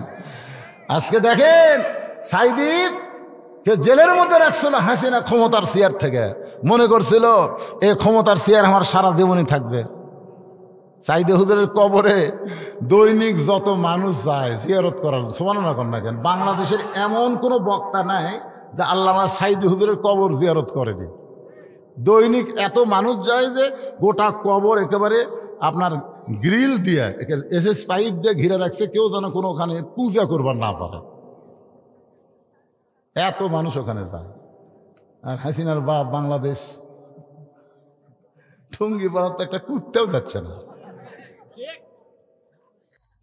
গতকাল এই মেজর ডালিম যা প্রকাশ করছে ভাই, আজকে আমি ইউটিউবে দেখি সর্বনাশ। হ্যাঁ বেঁচে আছে, মেজর ডালিম বেঁচে আছে, বাড়াতে পারে যেটি থাক। আপনার ইউটিউবে যায় মেজর ডালিমের ওই গপ্পটা শুনে আসবেন। আয় আয়, এতদিন আমরা যা ভাবছিলাম কিছুই না। আমরা শুনছি 30 লক্ষ শহীদ। কয় লক্ষ? 30 লক্ষ। আসলে 30 লক্ষ নয়, হবে 3 লাখ। কিন্তু ফট করে শেখ মুজিবুর বলছে 3 মিলিয়ন। এই বলার কারণে 3 মিলিয়ন 30 লাখ হয়ে গেছে। আর এই দেশটা স্বাধীন কিন্তু হয়নি। ভারতেরা বলতেছে আমরা বাংলাদেশকে স্বাধীন করিনি, বরং পাকিস্তান কাছ থেকে কাড়া লিয়ে আমাকে অঙ্গরাজ্য বানাবার চাইছি। স্বাধীনতার সেই বছরে, যে বছর বাংলাদেশ স্বাধীন আছে, সেই বছর ভারত বাংলাদেশ থেকে 16,000 কোটি টাকা লুট করে নিয়ে গেছে। পাকিস্তানের আর্মিদের যতগুলো অস্ত্র এখানে জমা দেওয়া হয়েছিল, একটা অস্ত্র বাংলাদেশে নাই, সব অস্ত্র ভারত নিয়ে গেছে। কি মনে করতেছেন ভারত আমাদের বন্ধু? কোনো কালেই ভারত আমাদের বন্ধু না, সর্বকালে ভারত আমাদের শত্রু। এই যে আমরা 25শে মার্চ বলি না, 25শে মার্চ বুদ্ধিজীবী হত্যা দিবস বলি না? মেজর ডালিম বলেছে বুদ্ধিজীবীদেরকে পাকিস্তান হত্যা করেনি, বুদ্ধিজীবীকে হত্যা করেছে ভারত। কারণ ভারত চাইছিল বাংলাদেশ যেন মেধা শূন্য হয়ে ভারতের গোলামি করে। এত কথা আরো বহু আছে, একদিনে বলা যাবে না। এই যে আমরা কে পাগল বুঝবার পারতেছেন না, এখনো বুঝতেছেন না। আয় আয় আয়, পরে বুঝবেন। কিন্তু আর আমরা সেই শঙ্কা, সেই ভয় করি না। মেজর ডালিম যখন আমাদের কাছে ভারতের কথা প্রকাশ করে দিচ্ছে, এখন যেভাবেই হোক আমরা ভারতকে বয়কট করব। আমার সেই দিন খুব কষ্ট লাগছে, যেদিন ভারত 400 বছরের পুরাতন বাবরি মসজিদ ভাঙ্গা ওই জায়গাতে রাম মন্দির বানালো। আমি সেই দিনই চিন্তা করলাম, কে রে, বাংলাদেশের মুসলমানের পক্ষ লিয়া ভারত যদি যুদ্ধ করে পাকিস্তানের ঠকায়, তাহলে বাংলাদেশ তো মসজিদের দেশ, আর মুসলমানেরা জীবনের চাইতো মসজিদকে ভালোবাসে। জোরে কোন কথা ঠিক কিনা? আপনারা বলেন তো, ভারতে কি রাম মন্দির বানানোর জায়গা নেই? বহু জায়গা। তো কোনো ফাঁকা জায়গাতে রাম মন্দির না বানায় বাবরি মসজিদ ভাঙ্গে ওই জায়গায় যখন মন্দির বানালো, তখন আমরা বুঝলাম বাংলাদেশের মুসলমান শুধু নয়, পৃথিবীর সমস্ত মুসলমানের 1 নম্বর শত্রু হলো হিন্দু মালোয়ান। জোরে বলেন কথা ঠিক কিনা? কথা বলেন। আমরা শালাকের মূর্তি পহরা দেই, আমরা ওদের মূর্তি পহরা দেই, ওরা আমাদের মসজিদ ভাঙ্গে। চিন্তা করে দেখেন, আমরা মুসলমান, নামাজ না পড়লেও আমরা অনেক লোক আছি জীবনের চাইতেও মসজিদকে ভালোবাসি। ঠিক কিনা কন? কথা কন না কেন? আচ্ছা, আপনাদের এই গ্রামের মসজিদ যদি কোনো হিন্দু গ্রুপ ভাঙবার আসে, আপনারা কোন তো খালি নামাজিরা বাধা দিবে? বেয়া নামাজে কবি জীবন দুমরে, এ জীবন দুমরে নামাজ না পড়ি, তাই বলে আল্লাহর ঘরক খেলা মালওয়ানারা ভাঙবি, ওরাই আগে জীবন দিবে। আর যারা নামাজ পড়ে তারা বলবি ধৈর্য ধরো, ইন্নাল্লাহ মা সাবিরিন। ওরা ভাঙ্গা দিয়ে যাক, আমরা আবার নতুন করে করব। আমরা বেনামাজিদেরকে নামাজের গুরুত্ব বুঝাবার পারতেছি না দেখে এরা নামাজ পড়তেছে না। অনেক নামাজের চাইতো এদের ইমান অনেকাংশে ভালো আছে। জোরে কোন কথা ঠিক? কথা কন না কেন ভাইরে? আমি এক মাহফিলে বলতেছি, মসজিদের মিনার করা লাগবে ভাই, 10টা বস্তা সিমেন্ট কে দিবেন ভাই? একটা লোকে কথা কয় না। কোনার থেকে একজন কয়, হুজুর আমি 10 বস্তা দেবো, লগদে 10 বস্তার টাকা। তো লগদে যখন 10 বস্তার 6,000 টাকা দিচ্ছে, তখন আমি হাত ধরে বললাম, ভাই আজকে এসে নামাজ পড়ছে? না হুজুর, আমি ফজর থেকে জোহর, আসর, মাগরিব, এশা একটা পড়িনি। তুই একক তো নামাজ পড়িস নি, তুই 10 বস্তা সিমেন্ট দিলু, আর নামাজিরা মাথা খাড়া করে না কেরা? আমি ওকে বললাম, বাবা তোমার 10 বছর সিমেন্টের নেওয়া টাকা নেওয়া যাবে না যতক্ষণ তুমি নামাজ পড়ার ওয়াদা না করবা। কারণ তুমি মসজিদ ঘরের জন্য সিমেন্ট দিবা, তুমি নামাজ পড়বে, এটা হবে? এখানে ওখানেই কান ধরে তওবা করলো, হুজুর এই মুহূর্ত থেকে আমি আর 1 ওয়াক্ত নামাজ বাদ দেবো না। কিছুদিন পরে দেখি ছেলেটার মাথার টুপি, মুখত দাড়ি, এখন আর প্যান্ট শার্ট পরে না, এখন পাঞ্জাবি পরে বেড়ায়। আল্লাহু আকবার। এখান থেকে প্রমাণ হয়ে গেল, মুসলমানেরা নামাজ না পড়লেও জীবনের চাইতো আল্লাহর ঘর মসজিদকে ভালোবাসে। জোরে কোন কথা ঠিক কিনা? সেই মসজিদ ভাঙ্গা ভারতেরা মন্দির বানাইছে। এখন আমাদের বুঝতে হবে, ভারত কোনো কালে আমাদের আপন ছিল না, এখন আপন না। সবসময় সুযোগ পাইলে ভারত বাংলাদেশের ক্ষতি করতে চাবে, কিন্তু আমরা আর ভারতকে তোয়াক্কা করব না। আমরা ইমানের বলে বলিয়ান হয়ে আজকে সবাই বললাম, আমি যেই বলবো ভারত, আপনারা বলবেন বয়কট, বলতে পারবেন না ভাইজান? এলা মিডিয়ার মধ্যে কিন্তু সব প্রচার হয়ে যাবে, এ ভারতের মধ্যে যাচ্ছে, বুঝলেন? খালি ভারত না, মালয়েশিয়া কন, ইন্দোনেশিয়া কন, ইংল্যান্ড কন, আমেরিকা কন, সব জায়গায় লাইভ হচ্ছে, সব জায়গায় যাচ্ছে। আমি যেই বলবো ভারত, আপনার বলবেন বয়কট, ভারত, আরো জোরে জোরসে বলুন মাশাআল্লাহ। মালওয়ানের বাচ্চারা আলু নিয়ে হালু বালু করতেছ, পেঁয়াজ লিয়া কান দিচ্ছে, চিনি কই কে খাবি, গরু কই কে নিবি, খাবো না রে। এখন আমরা শ্বাসটালে বসে বলি চিনি ছাড়া চা দে। দরকার কথা ঠিক না? প্রত্যেকটা মানুষ আর 2 বছর পরে দেখবেন চা তার চিনি খাবি না। তো তোরা কি করবো? তোরকে পেঁয়াজ লাগবে না, আল্লাহ আমাকে যে পেঁয়াজ দিবে, আমাকে মাটির যে পাওয়ার ভাই। এইবার যত মানুষ পেঁয়াজ লাগাচ্ছে, আর পেঁয়াজ বেশি দামে কেনা লাগবে না, আর আলু ভারত থেকে আনা লাগবে। যেদিকে তাকাই খালি আলু আর আলু। জোরে কোন কথা ঠিক কিনা? ওমা মিন দাব্বাতিন ফিল আরদি ইল্লা আলাল্লাহি রিজকুহা। পৃথিবীতে এমন কোন বিচরণশীল প্রাণী নাই যার রিজকের ব্যবস্থা আল্লাহ করে নাই। আল্লাহ কোরআনে সূরা কুরাইশের মধ্যে বলেছেন, ফালিয়াবুদু রাব্ব হাযাল বাইত আল্লাযী আত'আমাহুম মিন জু'ইন ওয়া আমানাহুম মিন খাউফ। যখন বারবার ইয়াজিদ বলতেছে, এই হোসাইন তুই শেষ হয়ে গেলি, আমি ইয়াজিদ ক্ষমতার চেয়ারে, খালি জেদ করে তুই শেষ হয়ে গেলি, এ কথা বারবার যখন ইয়াজিদ বলতেছে, হোসাইন রাদিয়াল্লাহর মুখের মধ্যে লাঠি ঢুকায়া। এমন সময় ইয়াজিদের সামনে অনেকগুলো সাহাবীও ছিল। সবগুলাই তো মুসলমান, তার মধ্যে অনেকগুলা সাহাবিও ছিল। এই সাহাবি মুসলমান সবাই মাথা নিচু করে। ইয়াজিদ যে হোসেন রাদিয়াল্লাহু সাথে এরকম করতেছে, এরা কেউ মাথা তুলতেছে না, কারণ মাথা তুললি যদি কেউ যখন মাথা তোলেন, এমন সময় 80 বছরের একজন বুদ্ধিবৃদ্ধ সাহাবী, 80 বছর বয়সী একজন সাহাবী, তার নাম হলো আনাস ইবনে মালিক। জোরে গান সুবহানাল্লাহ। 80 বছরের একজন বয়স্ক সাহাবী আনাস ইবনে মালিক লাঠিতে ভর দিয়া দাঁড়ায় গেছে। লাঠিতে ভর দিয়ে দাঁড়ায় বলতেছে, ইয়াজিদ, দেখেন বুড়া মানুষের ইমান দেখছেন, ইয়াজিদ তুমি যেই হোসেনের মুখে লাঠি ঢোকায় তিরস্কার করতেছ, ওই হোসেনকে তুমি চিনো? ওই হোসেনকে তুমি চিনো? আমি একাধারে 10 বছর নবীর বাড়িতে খেদমত করেছি, আমি একাধারে 10 বছর নবীর খাদেম ছিলাম। নবীর খাদেম বলা যায় আছে, কিন্তু নবীর গোলাম বলা যাবে না। একমাত্র গোলামই করব আমরা কার? এই জন্যে গোলাম রব্বানি নাম থবেন, গোলাম রব্বানি, কিন্তু গোলাম রসুল নাম থা যাবে না। আমরা অনেক সময় ভুল করি। আপনি নবীর খাদেম হতে পারেন, কিন্তু নবীর গোলাম হওয়া যাবে না। গোলামি একমাত্র করতে হবে কার? আরো জোরে বলেন কার? আনাস রাদিয়াল্লাহু বলতেছে, একাধারে 10 বছর নবীর খাদেম ছিলাম।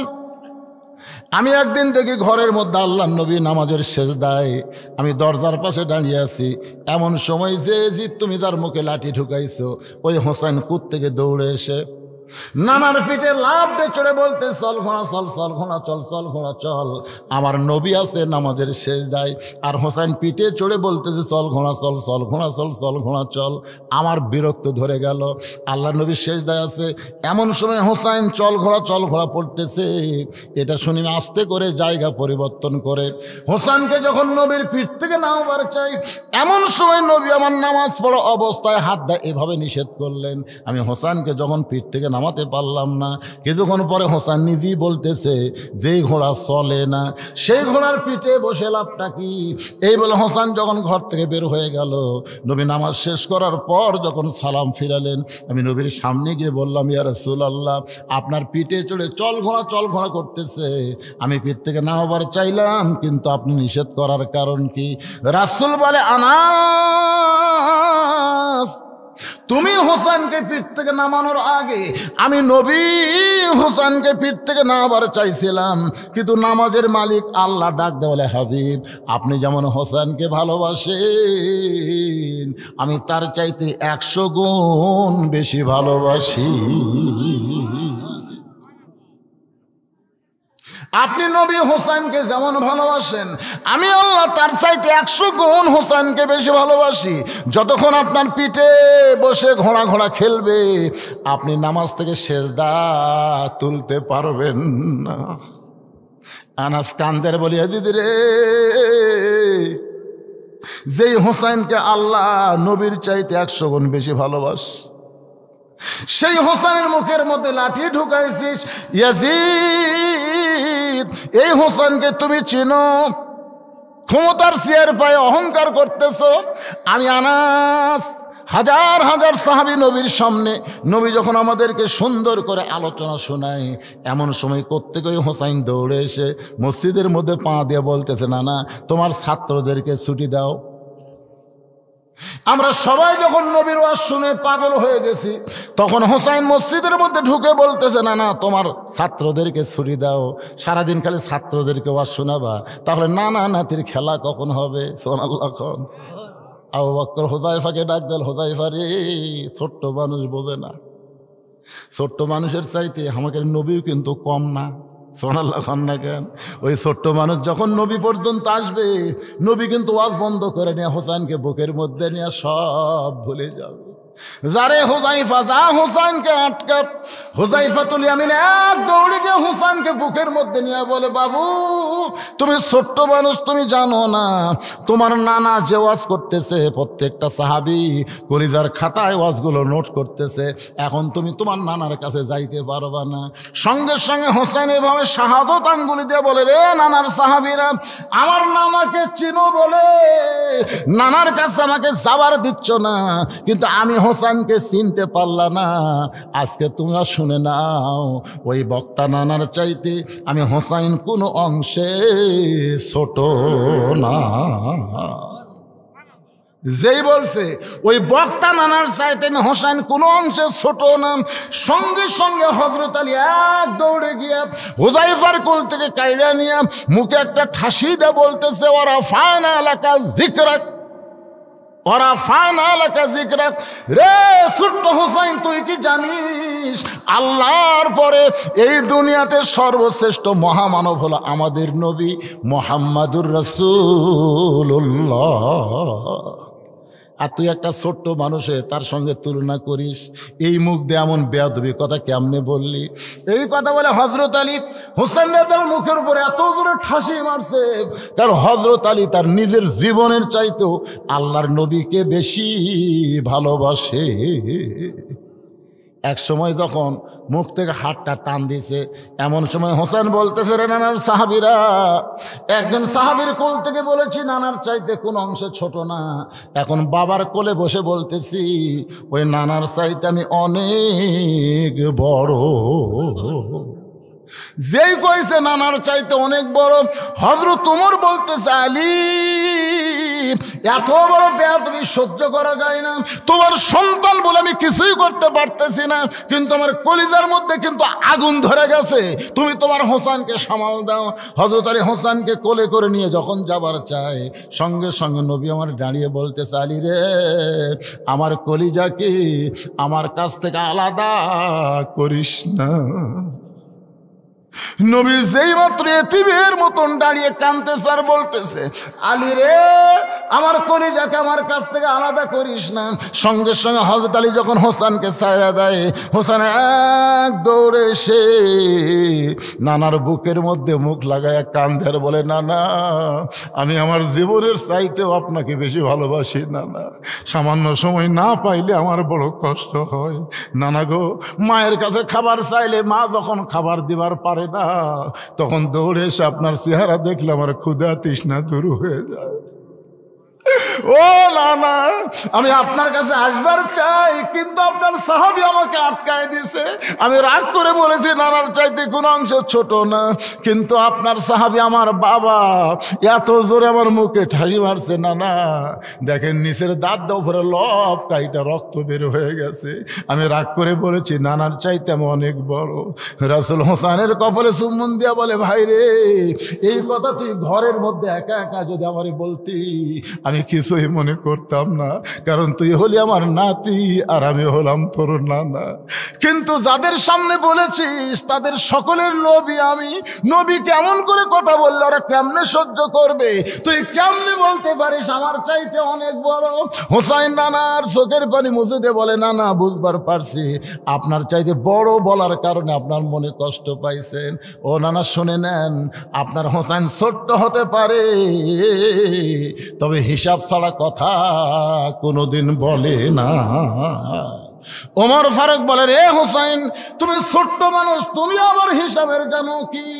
হোসেন বলে, না না, আপনারা আমার মধ্যে কথা হয়। ওই উমর খালি মাথা মারতেছে, কারণ কি? রাসূল বললেন, ইজলিস ইয়া ওমর, ওমর তুমি বসো, আমি হোসেনের হিসাবটা শুনতে চাই। এবার হোসেন নানার কাছে দাঁড়িয়ে বলে, না না, আমার 1 নম্বর হিসাব হলো, তুমি একটু চিন্তা করে বলো তো, তোমার মা আর আমার মা, এই দুইজনের মধ্যে কার মা বড়? সঙ্গে সঙ্গে রাসূল ছোট বাচ্চার মতন কান্দে। এই প্রশ্ন জীবনে কেউ আমাকে করবে আমি নবী হয়েও কোনোদিন চিন্তা করি নাই। রাসূল কান্দের বলে, হোসাইন রে, আমার মা আমিনা জান্নাত পাবে কি পাবে না এ গ্যারান্টি আমি নবী কোনোদিন দিবার পারবো না। আর হোসেনের মা ফাতেমা শুধু জান্নাত পাবে না, জান্নাতি নারীদের নেত্রী হবে। সাইয়্যিদাতুন নিসা আহলুল জান্নাহ ফাতেমাতুজ জোহরা, আমার মা আমিনার চাইতে হোসেন মা ফাতেমা আল্লাহর কাছে কোটি কোটি গুণ বড়। হোসেন বলে না না, আমার 2 নম্বর হিসাব হলো আপনার বাপ আর আমার বাপ। বলেন তো না না, এই 2 বাপের মধ্যে কার বাপ বড়? শিশুকালে মইরা গেছে মা, গর্ভে থাকতে মরছে পিতা, নবী চোখে দেখলেন না। নবী কান্দার বলে হোসেন রে, আমার বাবা আব্দুল্লাহ জান্নাত পাবে কি পাবে না এই গ্যারান্টি আমি নবী কোনোদিন দিবার পারবো না। আর তোমার বাবা আলী শুধু জান্নাত পাবে না, এই দুনিয়াতে 10 জন মানুষকে আল্লাহ জান্নাতের সার্টিফিকেট দিয়েছে, তার মধ্যে তোমার বাবা হলো 4 নম্বর হযরত আলী। আমার বাবা আব্দুল্লাহর চাইতে তোমার বাবা আলী আল্লাহর কাছে কোটি কোটি গুণ বড়। হোসেন বলে না না, আমার জীবনের শেষ নম্বর হিসাব হলো তোমার নানা আর আমার নানা। বলো তো নানা, বলো এই 2 জনের মধ্যে কার নানা বড়? এই কথা যেই মাত্র কইছে ওমর ফারুক আর বসে থাকতে পারে না, এক দৌড়েছে হোসেনকে বুকের মধ্যে নিয়ে হোসেনের মুখে বুকে চুমা খায়, বলে আলী রে, আমি মূর্খ ওমর, আমি বুঝতে পারি নাই তুমি এত বড় জ্ঞানী হইয়া এই মুখ এমন করে কেন ঠাসি মারলে, কেন মুখটা রক্তাক্ত করলে? ওমর কান্দে আর বলে হোসেন, তোমার নানার নানা ওয়াহাব জুহরিকে দুনিয়ার কেউ চিনে না, আর তোমার নানাকে শুধু দুনিয়ার মানুষ না, স্বয়ং আল্লাহ কোরআনে করেছেন ঘোষণা, ওয়া ইন্নাকা লাআলা খুলুকিন আযীম। হোসাইনের নানা নবীর নানার চাইতে কোটি কোটি গুণ বড়। হোসেন বলে নানা, তাহলে মায়ের দিক দিয়ে যদি আমি বড় হই, বাপের দিক দিয়ে যদি আমি বড় হই, আর নানার দিক দিয়ে যদি আমি বড় হই, তাহলে আপনি বড় কোন দিক দিয়ে? সঙ্গে সঙ্গে নবী আমার হোসেনকে মাথার উপরে তুলে বললেন, সাহাবীরা রে, এই হোসেনকে তোমরা কষ্ট দিও না, এই হোসেনকে তোমরা আঘাত দিও না, এই হোসেনকে তোমরা গালমন্দ করো না। হোসেনকে কষ্ট দিলে সেই কষ্ট আমি নবীর কলিজায় আঘাত করবে। আনাস কান্দের বলি, ইয়াজিদ রে, তুই যার মুখে লাঠি ঢুকাইয়া তিরস্কার করতেছিস, এই হোসেনকে তুই চিনিস না রে ইয়াজিদ। সাইদুস শাবাব আহলুল জান্নাহ, জান্নাতি যুবকদের সর্দার হবে 2 জন, হাসান হোসেন রাদিয়াল্লাহু তাআলা আনহুমা। ইয়াজিদ রে, আজকে ক্ষমতার চেয়ারে পায়া অহংকার করতেছিস, কারবালার ইতিহাস শুনে নে। কারবালার প্রান্তরে যারা জীবন দিয়েছে তারা কিয়ামত পর্যন্ত অমর হবে, আর কারবালার 72 জনকে যারা হত্যা করেছে তারা পৃথিবীতে পৌঁছে যাবে। আজকে আপনারা বলেন তো, আপনাদের এই এলাকায় শুধু না, গোটা নন্দীগ্রাম থানায় ইয়াজিদ নামের কোনো মানুষ আছে? আমার এলাকার আকাশ মোহন তো হিন্দু মানুষ, ওর একটা ছেলে হয়েছে, তা আমারই কয়, মামা আমার ছেলের জন্য একটু দোয়া করেন। বলে দোয়া করা লাগবে না, একটা নাম থব। বলে কি নাম? কয় ইয়াজিদ। আমার কাছে কারে নানা, মামা হিন্দু হতে পারি, তারপরে অভিশপ্ত নাম হওয়ার বেটার থব না। একটা হিন্দুরাও পর্যন্ত ইয়াজিদ নাম থবে না। বর্তমানে 50 বছরের মধ্যে কোনো মেয়ে মানুষ যদি বাংলাদেশে জন্ম নেয়, কোনো মেয়ে কন্যা যদি সন্তান জন্ম নেয়, ভুল করে কেউ হাসিনা নাম থবি না। জোরে কোন কথা কন না কেন, নাম থবে? এখন চিন্তা করেন, ইয়াজিদ মুসলমান সাজা ক্ষমতার চেয়ার পায়া ভালো মানুষকে যেরকম হত্যা করেছে, আমাদের হাসিনাও কিন্তু একই কাম করছে। কারবালার ইতিহাস বলার পরে ওই জুব্বাটা নবী কাকে দিবেন, এইটা অবশ্যই আপনাদের সামনে বলতে চাই। তবে বলার আগে ঘড়ির দিকে তাকায় দেখলাম রাত কিন্তু বেশি বাজে নাই, কেবল 12:30 ধর। আমাকে বলছে হুজুর আপনি ওয়াজ করবেন 2 ঘন্টা, তবে কমপক্ষে 10-15 মিনিট এই মাদ্রাসার জন্য আপনি একটু কালেকশন করবেন। এই মাদ্রাসা এখন আপাতত খারাপ অবস্থা আছে, কিন্তু আগামীতে মাহফিলের পর থেকে এই মাদ্রাসাটা পুরা দমে আবার চালু হবে। কারা কারা এই মাদ্রাসা পুরা দমে চালু হোক চান? আল্লাহকে 2টা হাত দেখান। কারণ মাদ্রাসা চালু হোক চান না আপনারা? লিল্লাহি আকবার, হাত নামান। আমি জানি না, আমার ওয়াজের বয়সে এইবারে প্রথম এসে দেখলাম মাদ্রাসার ছাত্র আমি বললাম কে রে ভাই ছাত্র? হুজুর যে এক কারণে হোক ছাত্র গেছে, তবে এমনি ছাত্র আছে দিনের বেলা পড়ে দিনের বেলা চলে যায় গ্রামের। আমি বললাম এভাবে হাফিজি মাদ্রাসা চলবে না, এখানে তোরা নাম দিছে কুমিল্লা হাফিজি মাদ্রাসা। হুজুর মাহফিলের পর থেকে চালু করবে, মাহফিলের পর থেকে সম্মিলিতভাবে এই মাদ্রাসা চালু হবে। এই জন্য মাদ্রাসাকে চালু করার জন্য মাদ্রাসার মহব্বতে, আল্লাহর কোরআনের মহব্বতে কোন আল্লাহর বান্দারা একটু দান করবেন। 1 মণ 2 মণ ধান, 1 মণ 2 মণ চাল, 1000-2000 টাকা লগত এবং বাকি, যিনি যেইটাই পারবেন 5 থেকে 10 মিনিটের মধ্যে দান করে আপনারা বসে পড়বেন ইনশাআল্লাহ। তারপরে বাকি কথা বলে আপনাদের নিয়ে মোনাজাত করব। তবারক পাক হয়ে গেছে, তবারকের গন্ধই বলতেছে তবারক পাক শেষ। এখন মনে হয় প্যাকেট করতেছে। হ্যাঁ হোক রে বাবা, আপনার টাকা দেওয়া শুরু করেন নাকি? আমি কেউ আর শেষ করছি তাই? দেন দেন, যে যা পারবেন আল্লাহর রাস্তায় দেন। আরে হোসেন রাদিয়াল্লাহর সঙ্গে আল্লাহ ধরো জান্নাত দেয়। প্রত্যেকটা জান্নাতিকে আল্লাহ কি বুড়া বানাবে না যুবক বানাবে? কথা কন না কেন? যে আমি যে বুড়ে আছি, এই বুড়া বয়সে আল্লাহ জান্নাত দিয়ে দিল 70টা হুর দেয়, আমার দেখা ছাড়া বুদ্ধি নেই, তাহলে হুরগুলো লাইনা ছাড়া দেখা লাগবে, কারণ বুড়া মানুষ কি করবো। এই জন্য আল্লাহ তাআলা প্রত্যেকটা জান্নাতীকে যুবক বানায় দিবে, আর সমস্ত যুবকদের সর্দার হবে হাসান আর হোসাইন। তো হোসেন রাদিয়াল্লাহর কথা শুনে চোখের মধ্যে পানি আনলেন, আর টাকা চালে টাকা দিবার চাচ্ছেন না, তার মানে দেন, ওঠেন আল্লাহর বান্দারা ওঠেন, 1000, 2000, 5000 যে যা পারবেন আল্লাহর হস্তে আপনার দান করবেন। আর মাদ্রাসার তো ছাত্র নাই, এখন মাদ্রাসার কমিটির লোকেদের বলবো বাবা তোমরা একটু ব্যাগ নিয়ে ভিতরে যাবা। আমার মা বোনেরা পর্দার অন্তরে আছে, আমার মা বোনেরা হাসা দিয়েছিল, সেটা কুটি গেল। এই গ্রামে তো অনেক লোককে আমি চিনি, বহুবার আছি, যারা আমাকে আগে দাওয়াত দিয়ে নিয়ে আসতো। তারা একজনে শুনলাম যে হার্ট নাকি অপারেশন করছে, হার্ট। আলহাজ গোলাম রব্বানির কোথায়? তাহলে গ্রামের লোকেরা যদি দান করেন, বাইরের লোকেরা চাদর যা দিচ্ছে আলহামদুলিল্লাহ, আলহামদুলিল্লাহ, চাদর যা দিবে ওটাই নিবে। আপনি কিছু দিচ্ছেন বাবা? কে দিল? বাপ দিল না বেটা দিল? কে দিল? আর ভাই নাই? 1000 টাকা দিয়ে নাম কই মুরব্বী দিচ্ছেন আপনি? কোন আপনি খতিব নাকি? ঠিক আছে, আমার হুজুর। আপনি বোধহয় বয়স তোরা লোক বাড়ি, সেই চেহারা বছরটা দেখতেছেন কে এখন? কত বয়স চলতেছে? মাশাআল্লাহ 72। হ্যাঁ বলা লাগবে তো। আর কবি আমরা টাকা দিন, তার কোনো ঘোষণা হলো না, এটা কি সেইটারই পকেটে দিয়ে গেল নাকি? মোহাম্মদ মজনুর রহমান 1000 টাকা নগদ তো, তাই না? রবিন ভাইয়ের বাবা AKM তাসির উদ্দিন 2000 টাকা। ওনার মা মোসাম্মদ নুরুন নাহার সরকার 2000 টাকা, 2000 না 2000 টাকা দান করছে, আল্লাহ কবুল করেন। আশরাফ আলী শেরনকোটি 500 টাকা, শহীদুল ইসলাম মাস্টার 500 টাকা, আলতাফ মাধবপুরি, আলাউদ্দিন মাধবপুরি 700 টাকা, আবু বকর সিদ্দিক রঙ্গিন 3000 টাকা। মাশাআল্লাহ, এই রঙ্গিন তো ভালো কাম করছে, চেয়ারম্যানটা হবে।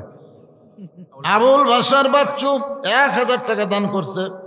সৈনিক আব্দুর রশিদ 2000 টাকা, বিশিষ্ট ব্যবসায়ী 2000 টাকা দান করছে। মোহাম্মদ তৌফিকুল ইসলাম রানা সাবেক চেয়ারম্যান 1000 টাকা। নাম না জানা ব্যক্তি 200 টাকা। এই তো সর্বসাকুল্যে দান করেছে। আল্লাহ সকলের দানকে আল্লাহ আপনি কবুল করেন, আল্লাহুম্মা আমিন। দেন। মোহাম্মদ সুবহান 500 টাকা দান করেছে। মাহবুব 5000 টাকা দান করেছে। হেলাল ভাই 1000 টাকা দান করছে। ইউনিয়ন বিএনপির সভাপতি 1000 টাকা। মোহাম্মদ শরীফুল ইসলাম শফিক 1000 টাকা, সাধারণ সম্পাদক ইউনিয়ন বিএনপি। মোহাম্মদ আব্দুল হাকিম রেন্টু সাধারণ সম্পাদক নন্দীগ্রাম বিএনপি 5000 টাকা। স্বেচ্ছাসেবক দল 500 টাকা, 500 টাকা দান করেছে। আল্লাহ দানকে কবুল করেন। এমপি সাহেব তো 7000 টাকা দিল, আপনারা জানলেন। আর এক ভাই 5000 টাকা দিতে যায়, ভারপ্রাপ্ত চেয়ারম্যান। সব মিলে অনেক দান করেছেন, অনেক দান করবেন, সব সময় দান করবেন। মাদ্রাসার প্রতি খেয়াল রাখবেন। আপনার সন্তানকে প্রাইমারিতে না দিয়া এই মাদ্রাসায় ভর্তি করে দিবেন, কারণ প্রাইমারিতে সন্তান নাপাকি শিখে, আর মাদ্রাসায় সন্তান পবিত্র হওয়া শিখে। জোরে কোন ঠিক কিনা? কথা কোন ভাইজান? কারণ প্রাইমারিতে গেলে কোনোদিন স্যারেরা বলবে না কিভাবে পেশাব করা লাগবে, কিভাবে পানি খরচ করা লাগবে, কিভাবে ওযু করা লাগবে। কারণ প্রাইমারির বই ধরবার গেলে আগডম বাগডম ঘোরাডম সাজে, এই শিক্ষা ধরবার গেলে পবিত্র হওয়া লাগে না। আর আল্লাহর কোরআন শিখতে গেলে লা ইয়ামাসসুহু ইল্লাল মুতাহহারুন, তুমি ততক্ষণ পর্যন্ত স্পর্শই করতে পারবা না কোরআন যতক্ষণ পর্যন্ত পবিত্র না হবা। তাহলে আপনি একজন বাবা হিসাবে সিদ্ধান্ত নেন, আপনার সন্তানকে পাক পবিত্র শিক্ষা দিবেন না পাকের শিক্ষা দেবেন। এই গ্রামের সমস্ত বাবারা যদি তার সন্তানকে পাক পবিত্র শিক্ষা দেয়, তাহলেই মাদ্রাসা পুরা দমে চালু হবে। জোরে কন ঠিক কি না? কথা কন না কেন? এ মাদ্রাসায় বাংলা, ইংরেজি, অঙ্ক শিখানোর মাস্টার নেবেন, আরবি শিখানোর হুজুর থাকবে, সব শিক্ষা এখানে হবে ইনশাল্লাহ। মাদ্রাসা চালু রাখেন, মাদ্রাসা বন্ধ হলে আল্লাহর গজব আসবে, এই গ্রামের উপরে গজব আসবে। দেখবেন হয়তো টাকা পয়সার অভাব নাই, কিন্তু শান্তি খুঁজে পাবেন না, শান্তি নেই। এখন আপনাদের গ্রামে কি শান্তি আছে আল্লাহ ভালো জানে। মাদ্রাসা যেন বন্ধ নয়, মসজিদ দেখে প্রাণ ভরে গেল, কি চকচক করতেছে রে মসজিদ রে। তো মসজিদ আল্লাহর ঘর, মাদ্রাসা নবীর ঘর, তাহলে আল্লাহ খুঁজি করলে হবে না তো? নবী ছাড়া আল্লাহ পাওয়াই যাবে না, পাওয়া যাবে? ছাত্র আছে, টাইনে টেনে কোনটা আছে, আমি এর আগে আসিনি।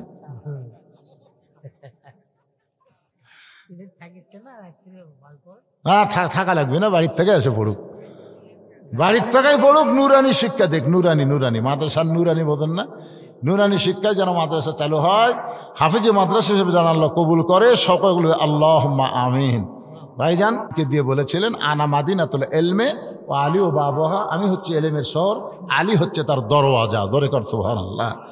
এখন হযরত আলীকে আমরা সকলেই জানি, তিনি যে দিকে যাবেন তাকে যদি আপনারা বলেন নামাজের দিক দিয়ে কয় নম্বর, হযরত আলী 1 নম্বর। হযরত আলীর মতো নামাজ কেউ পড়েনি, কারণ প্রত্যেকটা সেজদা হযরত আলী আল্লাহর কুদরতি পায়ে দিছে। জোরে কর সুবহানাল্লাহ।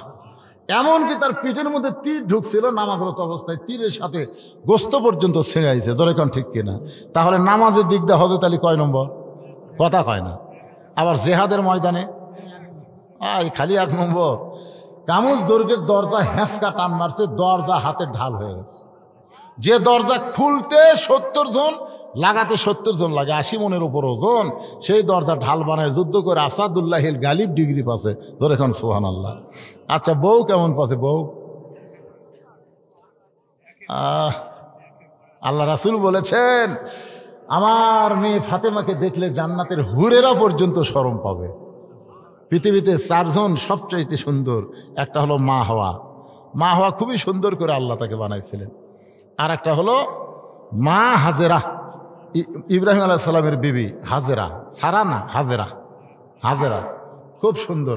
আর একটা হলো ঈসা আলাইহিস সালামের মা মরিয়ম, আর একটা নবীর কলিজার টুকরা ফাতেমা। ধরে খান সুবহানাল্লাহ। রাসূল বলেছেন এই 4 জনের মধ্যে আবার ফাতেমা 1 নম্বর সুন্দরী।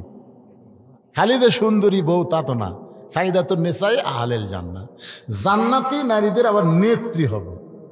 তাহলে বউ পাওয়ার দিক দিয়ে হযরত আলী কয় নম্বর? আবার সন্তান পাওয়ার দিক দিয়ে, হাই রে হাই, কি সন্তান রে বাবা।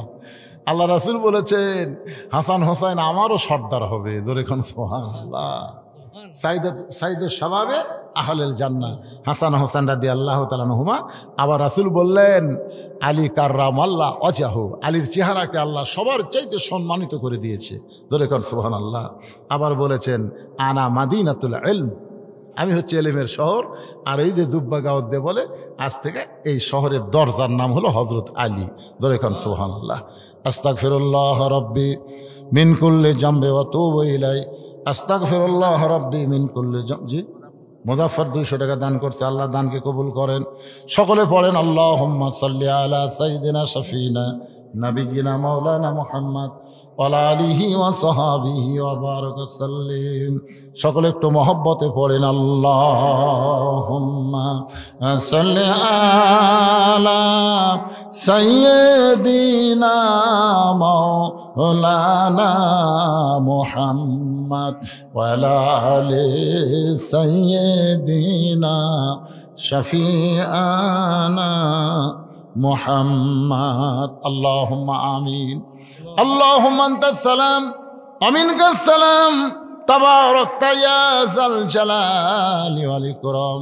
ও মাবুদ, যে হারে বাতাস শুরু হয়ে গেছে, কঠিন ঠান্ডাকে উপেক্ষা করে তোমার পাগল বান্দা বান্দিরা আরামের বাড়ি ঘুম বাদ দিয়ে ল্যাপতোষকের মহব্বত বের করে দিয়ে অন্তর থেকে এই জান্নাতের বাগানে বসে বসে রাত 1:45 পার হয়ে গেল।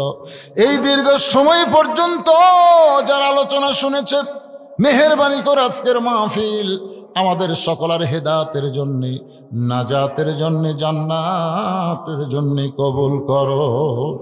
এই মাহফিলের শুরু থেকে শেষ পর্যন্ত যত আলোচনা হয়েছে আল্লাহ, এর মধ্যে যদি ত্রুটি হয়, ভুল হয়, মাফ করে দিও।